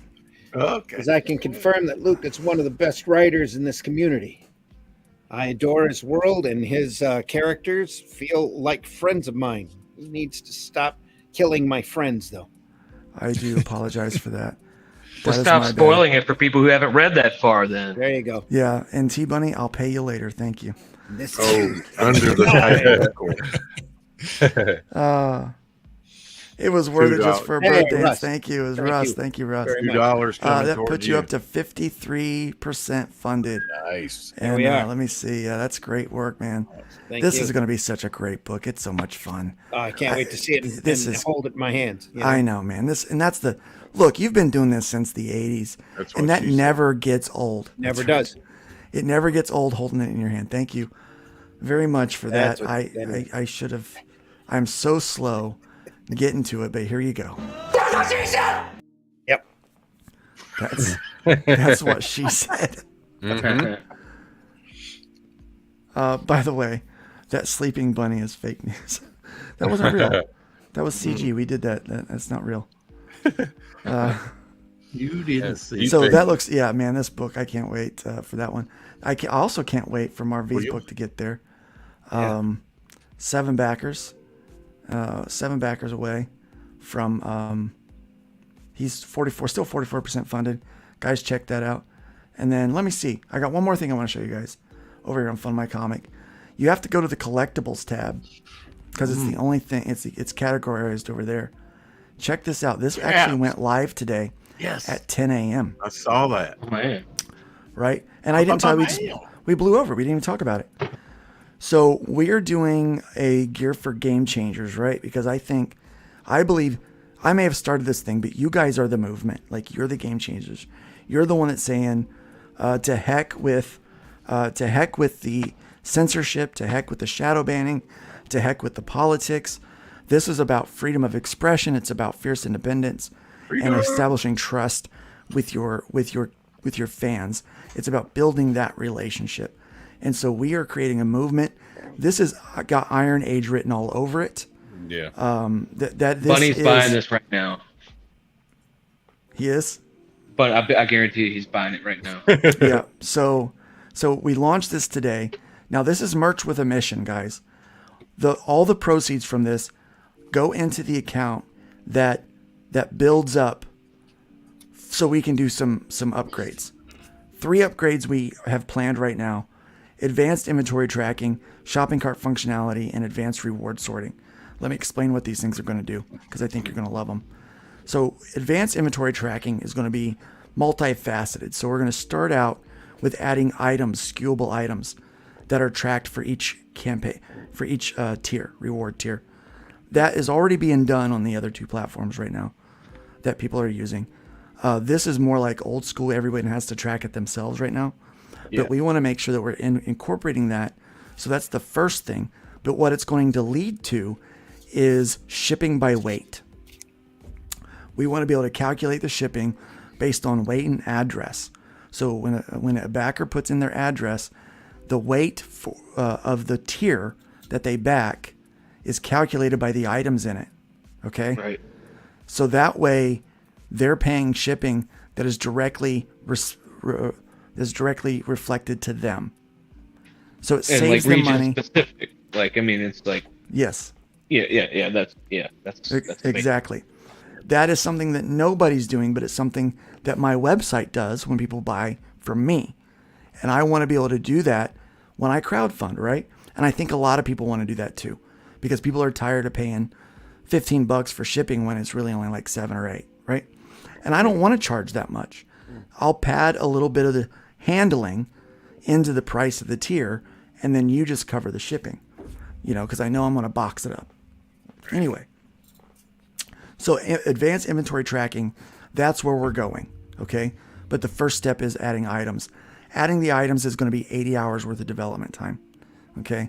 If you're doing the math, the average for development time to pay for the programmers to do it is about $200 an hour.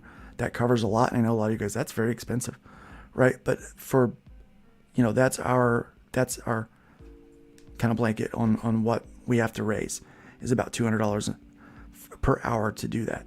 80 hours, do the math yourself. The next thing we're going to do is a shopping cart functionality. And how that will work is you can go here, and when you hit choose reward, there's going to be a little shopping cart icon that pops up over here on the side. So you choose a reward, it will add to the shopping cart. So you can add multiple items to your shopping cart and check out all at once, instead of having to go in right now and back multiple times, which is what happens with the old version of Kickstarter. That's originally how it was done, and it is, in my opinion, better than add-ons because you could just choose what you want and you can put things in there. Now, along with that, I like to focus on how I sort my reward tiers. Right now, everybody defaults cheapest to most expensive. I want to give an option on how to do this.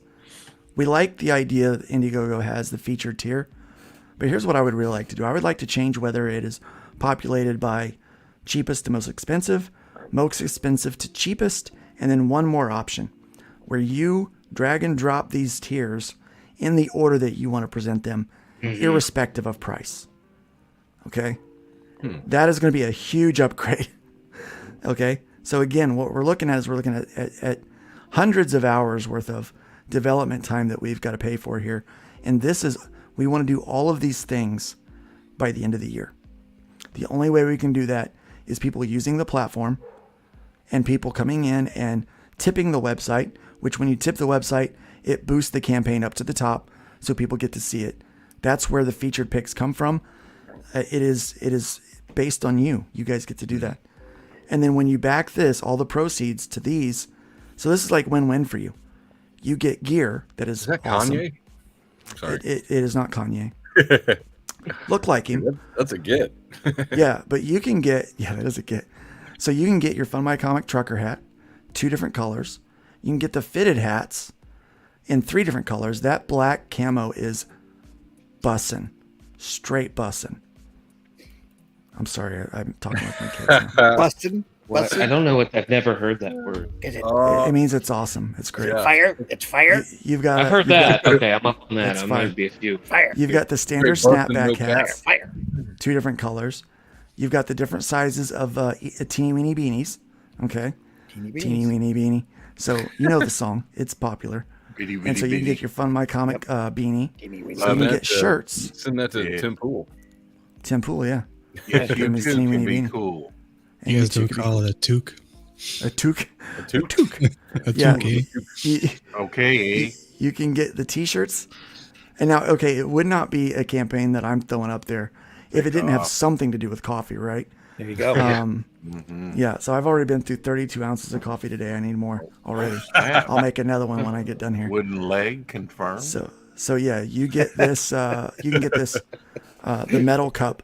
We do a lot of the ceramic cups, but I want to do the metal cup on this one because they're more durable and you can take them out and don't have to worry about them breaking. Yeah, they're not microwavable though. They're not microwavable. But then you can also get this tumbler. Keep your hot drinks hot, cold drinks cold. This is a very cool add-on here that you can get. All the prices are here and available. For me, my money is on the $30 hat. You choose your color, multi-black camo, and then your size, and then you just add that to your cart. When you add that to your cart, you go that. We have even put like product information in there for you. $30. You can tip the website if you want. We appreciate that as well. Some people have been very generous on the tips. Thank you guys for that. Really appreciate it. It's been amazing that you've been doing that. And so, so that's what you do there with this. I'm not actually going to do this right now because I don't want to pad the numbers for what's real. So guys, check that out. That is, wait, I didn't share the link. Let me share the link. So Fund My Comics, the flamethrower. Oh, that would be great. Yes. Flamethrower is not for a couple years. Yeah, we'll work on that. We'll work on the flamethrower, guys. Dillard's in the house. Welcome, Dillard. It's great to have you here. Speaking of Dillard, no more $30 to Europe. That would be no more $30 to Europe. But yeah, we've got a long way to go to get there, guys. So we do need your help and your support on that. So let's get. What do you guys think of the new look and feel? The new aesthetic? I like it. It's good. Yeah. Very nice. It's simple. It's attractive and professional. I'm usually looking on my phone, so it's different. But I actually went to my desktop at work and I looked at it. It's great. Yeah. Dillard, is your new trailer up here yet? No, it's still his old trailer. Are you tired of lame-ass stories for kids? I'm tired of this lame-ass trailer. Well, don't be a moron. Walk through that door. Sorry, Dillard.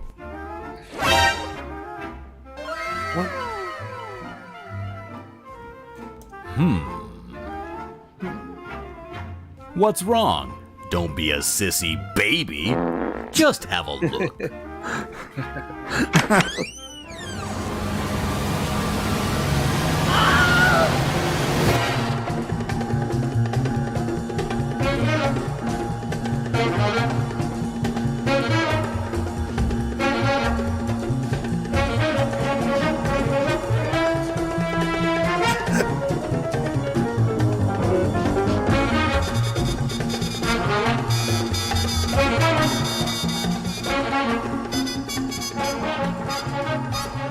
The Buckler Canadian Tussle. Exclusively on Fun My Comic. Very cool. I love it, man. I absolutely love it. Yeah, Tap again, dances really on the affordable line price there. points. What's that? I said that when tap dances on the line there. I love it. Yeah, he shows exactly where the line is with Fun My Comic. Yes. It still Don't cross maintains it. public decency. So guys, feel free to like stick your face right up against the line. Like it's a glass wall. You know, mind that thing. Don't go beyond it. You don't go beyond it, you'll be fine. But you can go right up to it, and Dillard shows us just how close you can get or how far you can push this thing. But yeah, this is still Fun My Comic approved. Still maintains public decency, but you know exactly what's going on here. And it is adults only. Adults only. He makes sure that you guys understand that it is adults only. And that's what we want. Freedom of expression, but let's protect our kids from stuff they shouldn't see. Now, if you're an adult, a parent, and you decide, hey, I'm going to let my kids read this, it is on you. We have warned you. And that's one of the things what we were worried about with the platform is, well, what if kids get on and they buy, they get a book, get a little mom's and dad's credit card, and they buy a book, and the parents are upset that, we sold it. Well, we got to be really clear in our terms of service, of what we're doing. So we're very clear about all those things. And thank you, Dillard, for being an exclusive creator with Fun My Comic. We need more exclusive creators that want to come along and say, this is my platform, because you guys are the game changers that I've already shared the Canadian Tussle. So yeah, you guys check that out. That's what we got going on Fun My Comic, man. We got some fun stuff there. Your crowdfunding home for comics and games. Soon, we'll hopefully have some miniatures available.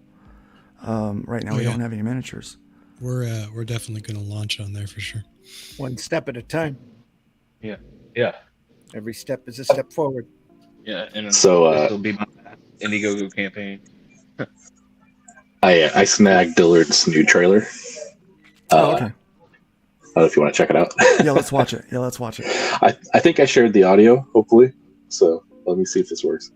It should be good. If not, we'll just make it up.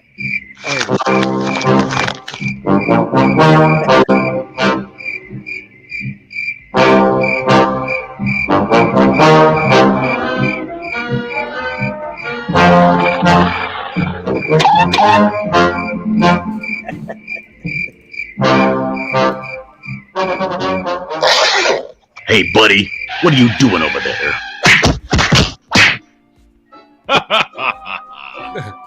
Put that thing away.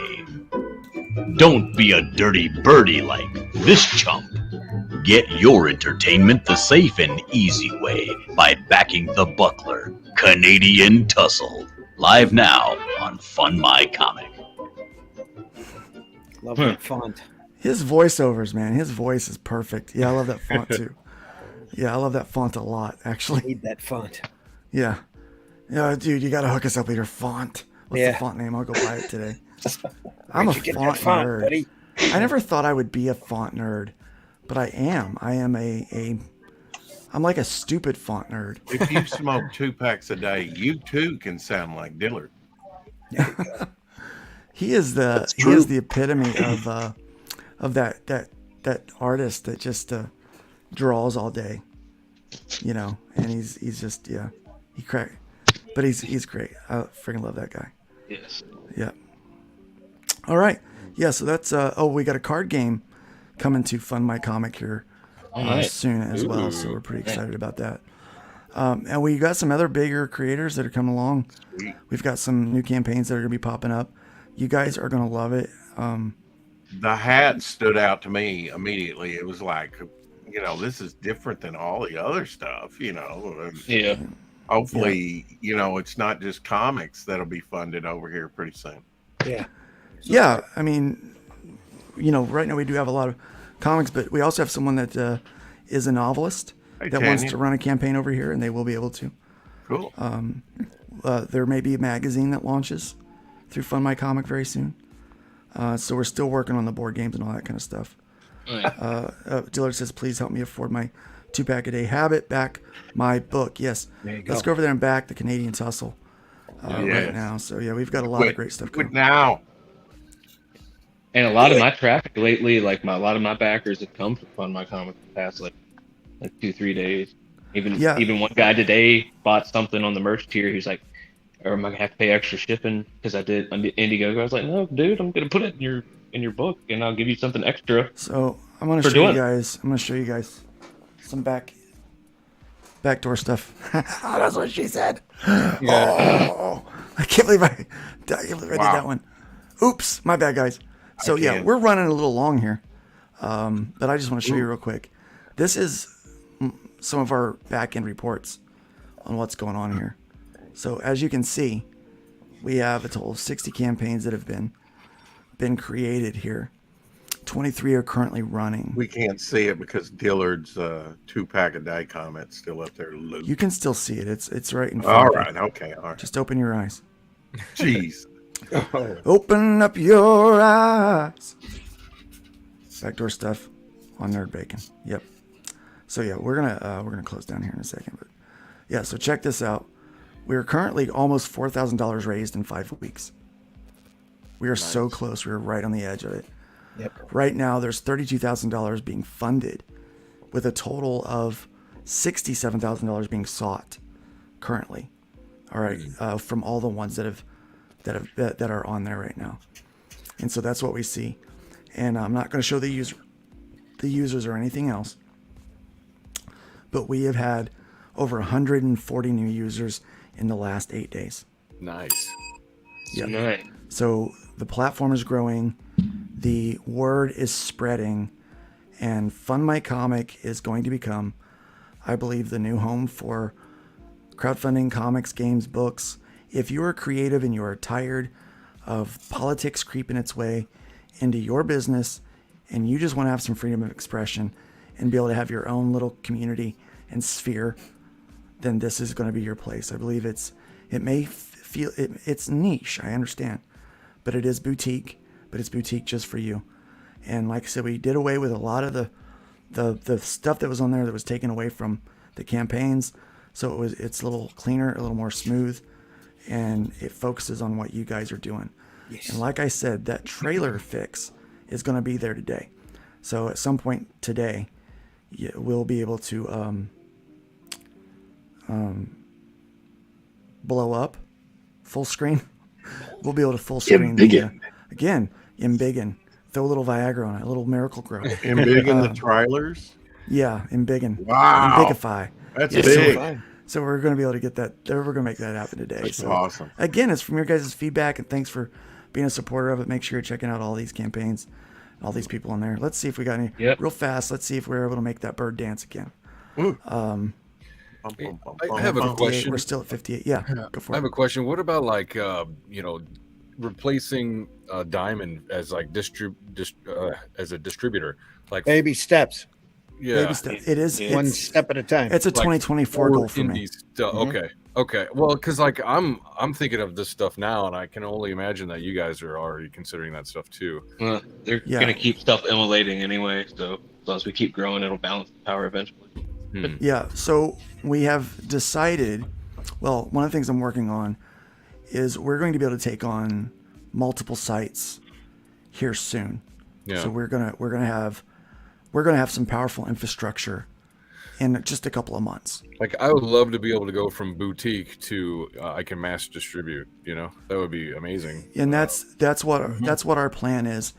One of the things that we are working on, and just a little kind of spoiler. Yeah. Is once books have funded on Fund My Comic and things that are in the continuous campaign type format, what we want to do is we want to handle on-demand distribution for retailers. So normally you have to pre-print books. Yeah. and you have to do them in mass to save money, right? Mm-hmm. And to handle all of that stuff. And so it doesn't make a lot of sense for us to try to work in that model unless we have other kind of distribution avenues for us, because they're very expensive. Yeah. And going through Diamond is a crapshoot. You don't know what's going to sell or what's not going to sell. And, you know, you could have orders and then have to cancel the order because you didn't get enough pre-sales. And that green section is the original shadow banning right there. It really is, yeah. Yep. And you've Yeah. been dealing with it since the 80s and 90s. Yeah. 90s. And so what we want to do is create a sister site that is exclusively for retailers. And what will happen is if you are on Fund My Comic, you're currently, you know, got your own kind of storefront running through Fund My Comic, what we want to do is work out a system where we take your print files and we work with a printer that is on call. And we put your book up on this site, and it's going to cover the print costs plus a few cents, right? Okay. So you guys will get a cut of this money. We're thinking maybe it's going to be the print cost plus 50 cents, and then we'll split that 70-30. So the creator gets 70%. We as the distributor will get 30% of that quarter. Doesn't sound like a lot, okay? But that's per issue, It adds right? up. It adds up over time, but it's basically, and then so we will facilitate the printing and shipping to the retailer. The retailer comes on, orders how many copies they want for their store. And so there's not a large commitment from them. It's not a large commitment from you. And we're handling all of the footwork on that based on the infrastructure we already have in place and the audience we've already built. Okay. Yeah. With the supply and demand. So basically, you'll be running things exactly how you are. And if you opt into this program, you'll sit back and you'll make a few cents a month. Residually, you won't have to, you're not going to have to focus on it. Yeah. And it's different. So these books are just your regular retail version of the book. It's not, you know, and they're good quality. They're going to match anything that's on the shelf. Anything that's on the shelf is going to be matched. But what you're going to notice is you can still do all of your premium stuff from your campaigns, all your collectible stuff from your campaigns. And this is just a cheap version, not cheap, but a more inexpensive, affordable version to get in the hands of readers out to the comic book shops and give those retailers something that can sell, because right now they're struggling. Exactly. They're struggling with comics, and it's a damn shame, and we're going to fix it for them. Yeah, like And for so that is instance, the plan. there's a local comic shop. You know, I could probably throw a rock and anyways. So I walked in there with my kids, and I'm looking around, and you know, it's a mess and all that stuff. It's a comic shop, but like he had one wall of indie stuff. You know, and I told him, I was like, hey, I do interviews with indie guys and stuff. So he's like, that's really cool, because I have a book club, and you know, we'll read indie stuff, and then we'll put it in a suggestion on the wall. And so I can only imagine that there's other stores doing something similar. Yeah, I think it'd be cool to be able to get, you know, my book and everybody's books into those hands. You know. Yeah. Oh, the one near me, he offered me to have like a signing. He was like, "Bring a bunch of books, man. I'll make an announcement." And that, you know, that's the plan. That's the plan. And you know, with your guys' help, you know, you'll be like, hey, retailer, here's a way to get my book at a discount so that you can make some money. Yeah. You know, because the printers he that we're asked working me about with, a retailer tier, and I had no idea. He said that was like a Kickstarter thing or something. Yeah, some people do a retailer tier where it's a discount for them. I had people that weren't retailers take advantage of it, which ticked me off. I didn't want that to happen. So this is going to be a passworded site. So you have to have a password to use the site. Right. So it is for retailers. It's for retailers. Okay. And so we're going to treat them well. We're going to make sure they're taken care of. And that's what we want to do. So that is in the works. That's part of the planning. It's part of the upgrades. I thought that we would be dealing with that maybe October, November on the beginning of planning it. But we've already started working that alongside of things, because as far as the website goes, Fund My Comic is months ahead of where we thought we would be right now. We really thought we would be sitting around 10 campaigns that we're running, and we thought I feel like every time I go and check it, there's either getting ready to launch or has already launched. I'm like, oh, I didn't even listen to the theater. It's like a snowball running down the hill, though. It's going to just keep growing exponentially. So got to be on top of stuff, and you have to take those little baby steps in order to make sure things are going to stay running right. I have to run. I have a wife I have to rescue from her work. For me as a creator, though, like the Randy, thanks for being here. Randy, Aerocomics.store, check it out. Aerocomics.store. Check out The Fool on funmycomic.com. Thanks for having me on, everybody. See you, Randy. Take care. See you, Randy. You. Nice to meet you. you. See you soon. Take care. Yeah. We've been at this almost 4 hours. We're going to be closing this thing down because I have family coming in this week, and my wife has a chore list for me, and I still have 3 pages to complete this week before I can call it. Yeah, thanks for letting me hang out with you guys. Yeah, that's no problem. Yeah, we canceled Tuesday night stream. My son's friend passed away this week. He was 16 years old, and he'd been fighting cancer, and he went into remission, and then he thought he was doing better, and then the tumors just spread, all over, and the poor guy he didn't make it, and I'm gonna get emotional. My son's not had to deal with something like this before, and so this week I've kind of blown off work a little bit to focus on my family. Sure. Yeah. And at some point I'm going to be flying him down or driving him down to Florida for the memorial service for the funeral for his friend. I wouldn't dare make him miss that, Yeah. So I do appreciate a lot of people have already been offering prayers and support. Thank you. It's rough seeing him go through that. I can't imagine what the kids' parents are going through. Please be praying for that, for them. His name is Ian. I'm just going to say that. His name is Ian. So be praying for Ian's family and all of his friends. It is a terrible loss. He was a great kid. I mean, just happy kid, in spite of all of it. And it's very sad to see that and watch my son go through that. So I've blown off work. But saying that, I have a lot of work to try to still catch up on because clients still want their work on time. Thank you for that super chat, $5. What does Rex have on his head? Well, that's a good question. Official Cyber Frog hat. Yeah. Really? That's funny. I'm wearing a Cyber Frog t-shirt. That should trigger some people. Yeah. Luke's a simp. I am not a simp. I just like good art and fun stories. Yeah. Have you seen like the cards he's been putting out, like the DC cards or something? He did a Superman for somebody. Yeah. My gosh, man! I'm like, dude, why can't you people do this? He's get a higher competent artist. He's a fantastic artist. He could be a real character. We'll just put it that way for people. But no, he's a fantastic artist. I don't always agree with his methods, but I do love his art. And I'm reading the new Wreck Planet. I haven't finished it yet, but it's pretty good. Like so far, it's pretty good. I'm like, wow, this is maybe it's worth the wait. I mean, if that's what you put out, be nice if you could do it a little faster so we can get more pieces of it. But I know things get in the way. It's fine. I'm not an empire to run. Yeah, I'm not going to harp on that.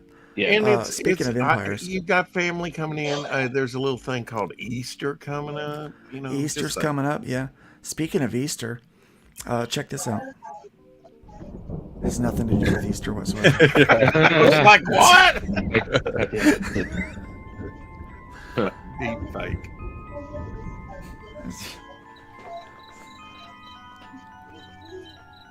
In a world where creatures of myth and legend exist, a covert task force is charged with keeping humanity safe from supernatural threats. Covert. And when young Nancy Moon stumbles into the eternal battle between good and evil, she finds...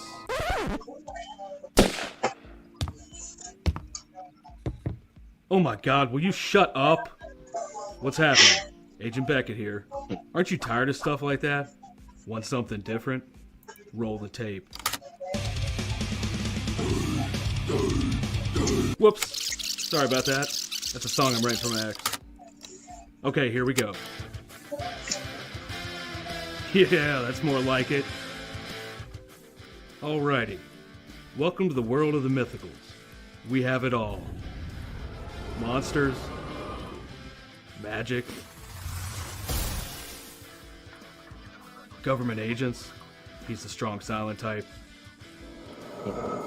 This guy, ugh, gross, dude. Get some kind of cream or something. Lots of 90s style action. I love the blood splatter. Pew, pew, pew. And that strong female lead alluded to earlier. Oh. Oop. Not Don't to have a mention wardrobe dashing malfunction. Field commander with a great sense of fashion. Look at those glasses.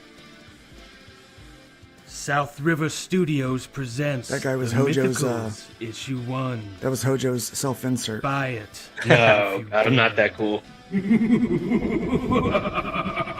Ugh. Will you can it already? How'd you get free? Now beat it before I lose my cool. So what are you waiting for? Back it today. Like right now. Back it today. Back the Mythicals today.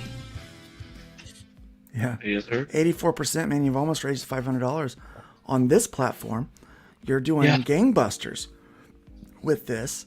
My prediction was that you were going to end out about 6,000. I told you. I thought. I said, I think this book will make 5 to 6K. Yeah. And you're getting real close to that. Cool. You're already over 5K. Yeah, I think we're like 57. We're like 57, 55 or something like that. Yeah. At this point, you might break 6K, but you're going to be. I think it'll be low 6Ks is where you'll end out. Yeah. Which hopefully you're happy with that. Yeah. You should be. Yeah. This is a great looking campaign, man. This thing, it's nice. You just added some stuff. You changed some stuff over here on Fun My Comic the other day. Yeah. So we're able to get you fixed up Pushed over a few there. things around, added some full. I like how you can add the whole page. That's why I said something about it, like moving the cursor over. Because like that would really pop. That'd be really cool if you could just Because it popped up. nice. Yeah. Yeah, some popped up. Yeah, so yeah, we'll might work on it. That's something that we might add in there. But yeah, this looks great, and hopefully you'll get a little bit more. Hopefully we'll get you that $6,000. Great first showing for a book, dude. Yeah, I'm really impressed with you. Oh, Really proud of especially you. in this climate, man. I'm very shocked, humbled, surprised, grateful. Yeah. I mean, it's the support's been great. Reactions have been insane. Like just watching people watch the trailer, especially for the first time. I know you guys have seen this. I'm tired of seeing it, but it is funny, man. It's funny. It is. It's good. And it's a good one. like the guerrilla marketing, it still works. You know, I used to hang out with musicians, flyers work. You know, I got a QR code. This thing's into probably about 20 comic shops, bus stops, gamer shops, Halloween stores, because it's kind of a horror book. Anything like that, reaching out to horror people, like you have to constantly find an avenue outside of social media. YouTube's still the most effective, but it's not it. It's not the end all. You want to you got to go for all of it. You got to want it. And you got to have a good product, and you got to believe in your product. And you got to love this. It's not just money. If you're in this for money, well, you're in the wrong spot unless you've already made money on it before. Yep. Yeah. Yeah, really. I mean, and it's all And part all of of that us business, little man. guys are just sitting down here grinding, like you were talking about. Like comic shops are just like they're on life support, and they're looking. They're like, "Was there a cure? Is there a cure?" Yeah, I guess you could look at us as like the holistic treatment, because the mainstream keeps feeding them these drugs that are just it's bad, man. They're forcing all these books down their throats, and like, well, if you don't buy it, well, that's on you. It's your bigot customer. Sorry, man. Maybe your product is just SHIT. Yeah. And so eventually, like throughout history, when somebody drops the ball, somebody who already knew it and knew the game, and it's like, well, we're going to pick it up and we're going to take it. This is you messed up. So we're going to correct. We're going to right the ship. What's up with Twitter with the Doge? I don't know, and I Dogecoin don't like thing? it. I don't like it. I'm not liking It's it. weird. I thought it was a joke for the first 48 hours. Now it seems to be a thing. It's like I look at it on my phone, and it's been like kind of broken the past like 24 hours. Like there'd be like an hour where it just does, 404, it just don't work. I don't know. As a Doge owner, I'm actually glad that the price is going back up. What I think is going to happen, because so at least on mobile, they had set up their own kind of cryptocurrency connection or whatever, so you could do tipping and things on the apps to creators and stuff. I can't remember which platform it is. I think what's going to happen is they're going to integrate Dogecoin as the preferred crypto platform and all that. So we'll see what happens there. There it is. So, Whiskey, this is what you do. That's correct. Yeah, we make miniatures, and this is some of the miniatures we're developing for the upcoming game. Working on some development called Banner Steed and Lance. It's a love letter to the Middle Ages, but it's a tabletop war game. But it's not just a tabletop war game. It's 4 different modules all rolled into one. We have a jousting game, which is module 1. Module 2 is a campaign similar to Risk. We have module 3, which is the full-fledged war game with formations and wheeling, to like a throwback to classic stuff. We got artists working on a video. This is a rough version. We got Rob Willis signed on to do the new video, and he's gonna fix this up and make it epic. If you guys are familiar with his work. And it's really interesting mishmash of different kind of games into one, where you can play each individual module as like a quick game, get in like half hour to an hour game, or you can do like put them all together in a very epic narrative campaign. And we have the different cultures and stuff that's going on in the game, the different factions. If you, I guess you scroll down a bit to the maybe it's there, maybe it's not there, but we got different factions going on, and we put a lot of effort into the different cultures and stuff like that. There it is. So we got a bunch of different factions, and they all have their own like personal story, and they're based on like historical cultures, but mishmashed together. We got in the center, we have the Air Konig, which are like the Here Kings, sort of based on the English. To the bottom right, we have the Picts or the Pictish, which are based on Celtic warriors, and you can see that the artwork there, they're kind of in sequence together, like the arrows and the wounded stag. And then to the top, we have the Beer Marchers, which are a faction of similar to Puritans. And then we have the Merovingian, which is a French sort of faction, and then the Bartolome in the top right there, which is a sort of a spoof on Italian things, but they also have like undead and in their ranks and stuff like that. And there's another faction that isn't listed there, which is similar to Vikings, called the Rustinman. And the names and the naming conventions we sort of borrow from Tolkien. It's like these different cultures matched together, and everything is done in the game is or like story-wise is written by myself and a Czech historian, and we go through all of this different medieval stuff.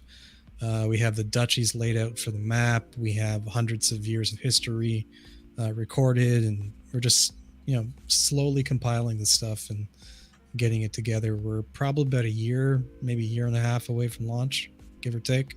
Okay. And how long have you been working on it so far? 3 years now. Wow. So it's going to be a 5-year endeavor before it goes to launch. That's impressive. That's some commitment to what you're doing. It looks cool, man. I like the miniatures. So you do these miniature things for everybody. Yeah. Anybody that wants to pay you, huh? That's basically how we fund the project, is commission work. So if I get money, it goes towards the book itself. Do you want to talk about your commission rates, or is that something you'd rather keep off air? It's based on the complexity of the miniatures and like the work is going, but it's I have different tiers based on commercial price if people want to redistribute, or personal rates, because sometimes I'll do commissions for somebody on a personal level, which is slightly cheaper. But it goes from anywhere from like $400 for one figure to $800 or more depending on the complexity. Obviously, the complexity will go up, or the price goes up with the complexity. Okay. Right. And this stuff here, like these here are. And that's just for the design, right? Yeah. Okay. And you get the digital file, and then you can do what you want with that. We're like one of the only people in the industry doing miniatures of this quality too for war games, particularly in the historical area.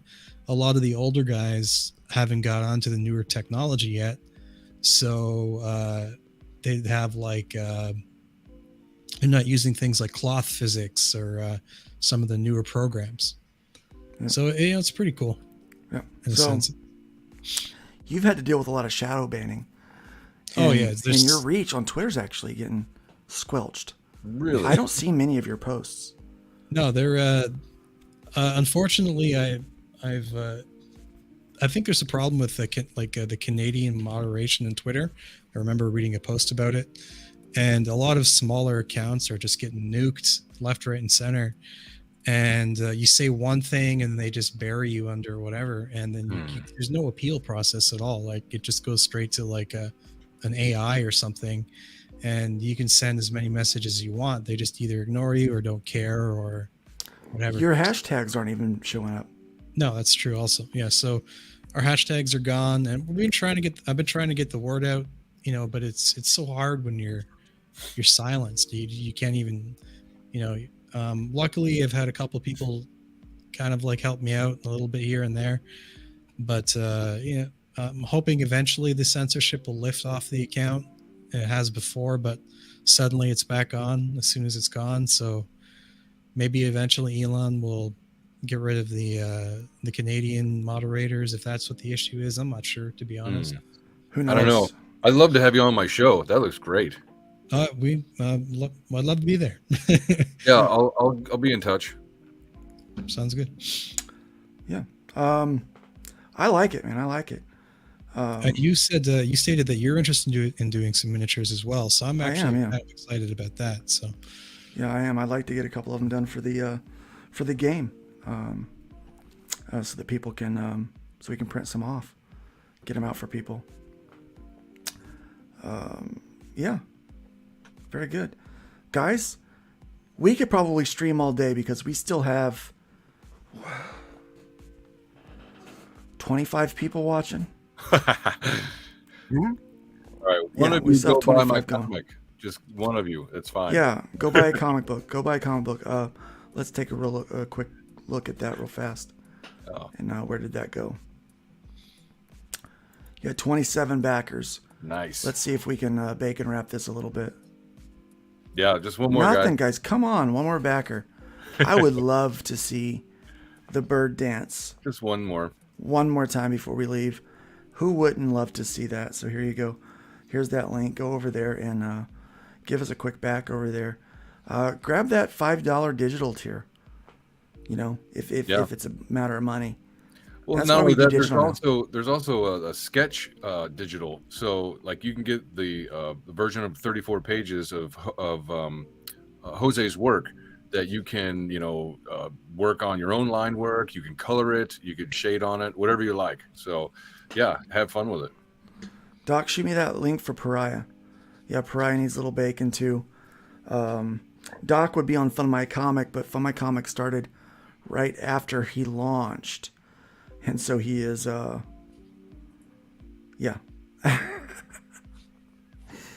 He's stuck over there for a minute. He's having trouble, man. He needs some help. Shadow banned for nothing. For ding dang nothing. And his mail up was his mail up was even shadow banned before he launched. Jeez. Yeah. Shadow ban since sign up, man. That's terrible. Yeah, guys, check out Pariah. That's pretty good. I did probably my favorite Luke draws. I wound up going for 3 hours. I normally go an hour and a half. And I really worked out the background and stuff. And had a lot of fun drawing that. And it's probably one of my favorite pieces. Oh, check it now. Check it now. Ding dang. We got 2 backers. Boom. Thank you. Boom. Sizzle. Make it dance. Boom. Bow. Sizzle that bacon.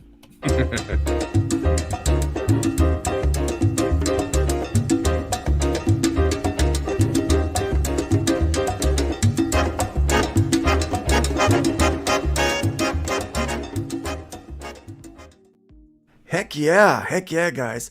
Thank you, Bacon Nation. You guys are awesome. Yes. All right. Great. Belmont, still not shadow banned. Yeah, I'm not shadow banned. I'm just not popular. Yeah, I'm dancing to this. Yeah. Awesome, guys. Thank you for checking out all these great campaigns. Save the links. Go buy Fund My Comic. Check that thing out. Yeah. We got a lot going on over there. We appreciate you guys. You are the reason why I stream for 3 to 4 hours on a Thursday morning. I would have no other reason to do it. But I do appreciate all of you watching today. Chat, you are probably one of the best chats in all of indie comics and all of Iron Age. Probably even in all of Comics as well. I love you guys, and I don't mean that. And I don't mean that in a pandering way. When I found out that was pandering about what the hell, when I found out about James Hayes, I was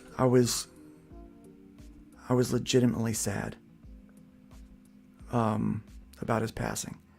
Yeah, because I enjoy this time that we spend together, even though it's screen names on a thing. I know there's real people with real personalities that are attached to each one of them. And you guys have a lot of stuff going on in your life, and you decide to come here and hang out with us for a while on Thursday mornings and listen to some old men complain about comic books. And I appreciate it. I really appreciate it. So thank you guys for being here. Panel, thanks for coming and hanging out with me on here. Nick, my co-host, because of health reasons, has not been able to be with us, or because he's got to kind of throw back his schedule a bit. And so he made, I think, 55 episodes. Man. We're up to 60 episodes now. This was number 60. So thank you guys for being here. I appreciate you. You guys add so much to the conversation. Really, it wouldn't be much of a show without you. So without the chat, because I'm really not that exciting. I'm kind of boring. You can't end the show talking like that. Come on now. Yeah, I'm excited. But thank you guys. Get more coffee. Gotta get more coffee. But no, I really, honestly, I really do appreciate all of you guys. Yeah. And here's the thing. The community is the art community, the creative community. It is a community, but it's a business as well. Let's get out there and yeah, we can complain, but we see a lot of people tearing it down. See a lot of people breaking things. So let's build up more than we tear down. Let's leave the wood pile higher than we found it. And you guys know what's coming next. Oh yeah. By all means, let's be careful out there. Let's be careful out there. Let's be careful out there.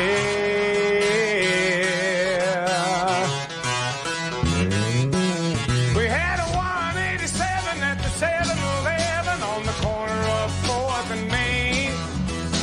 Two Caucasians of the male persuasion put a bullet through the cashier's brain. Moving on, I see a 211, half a dozen 459, 2 AEWs, a DTA, several miscellaneous crimes.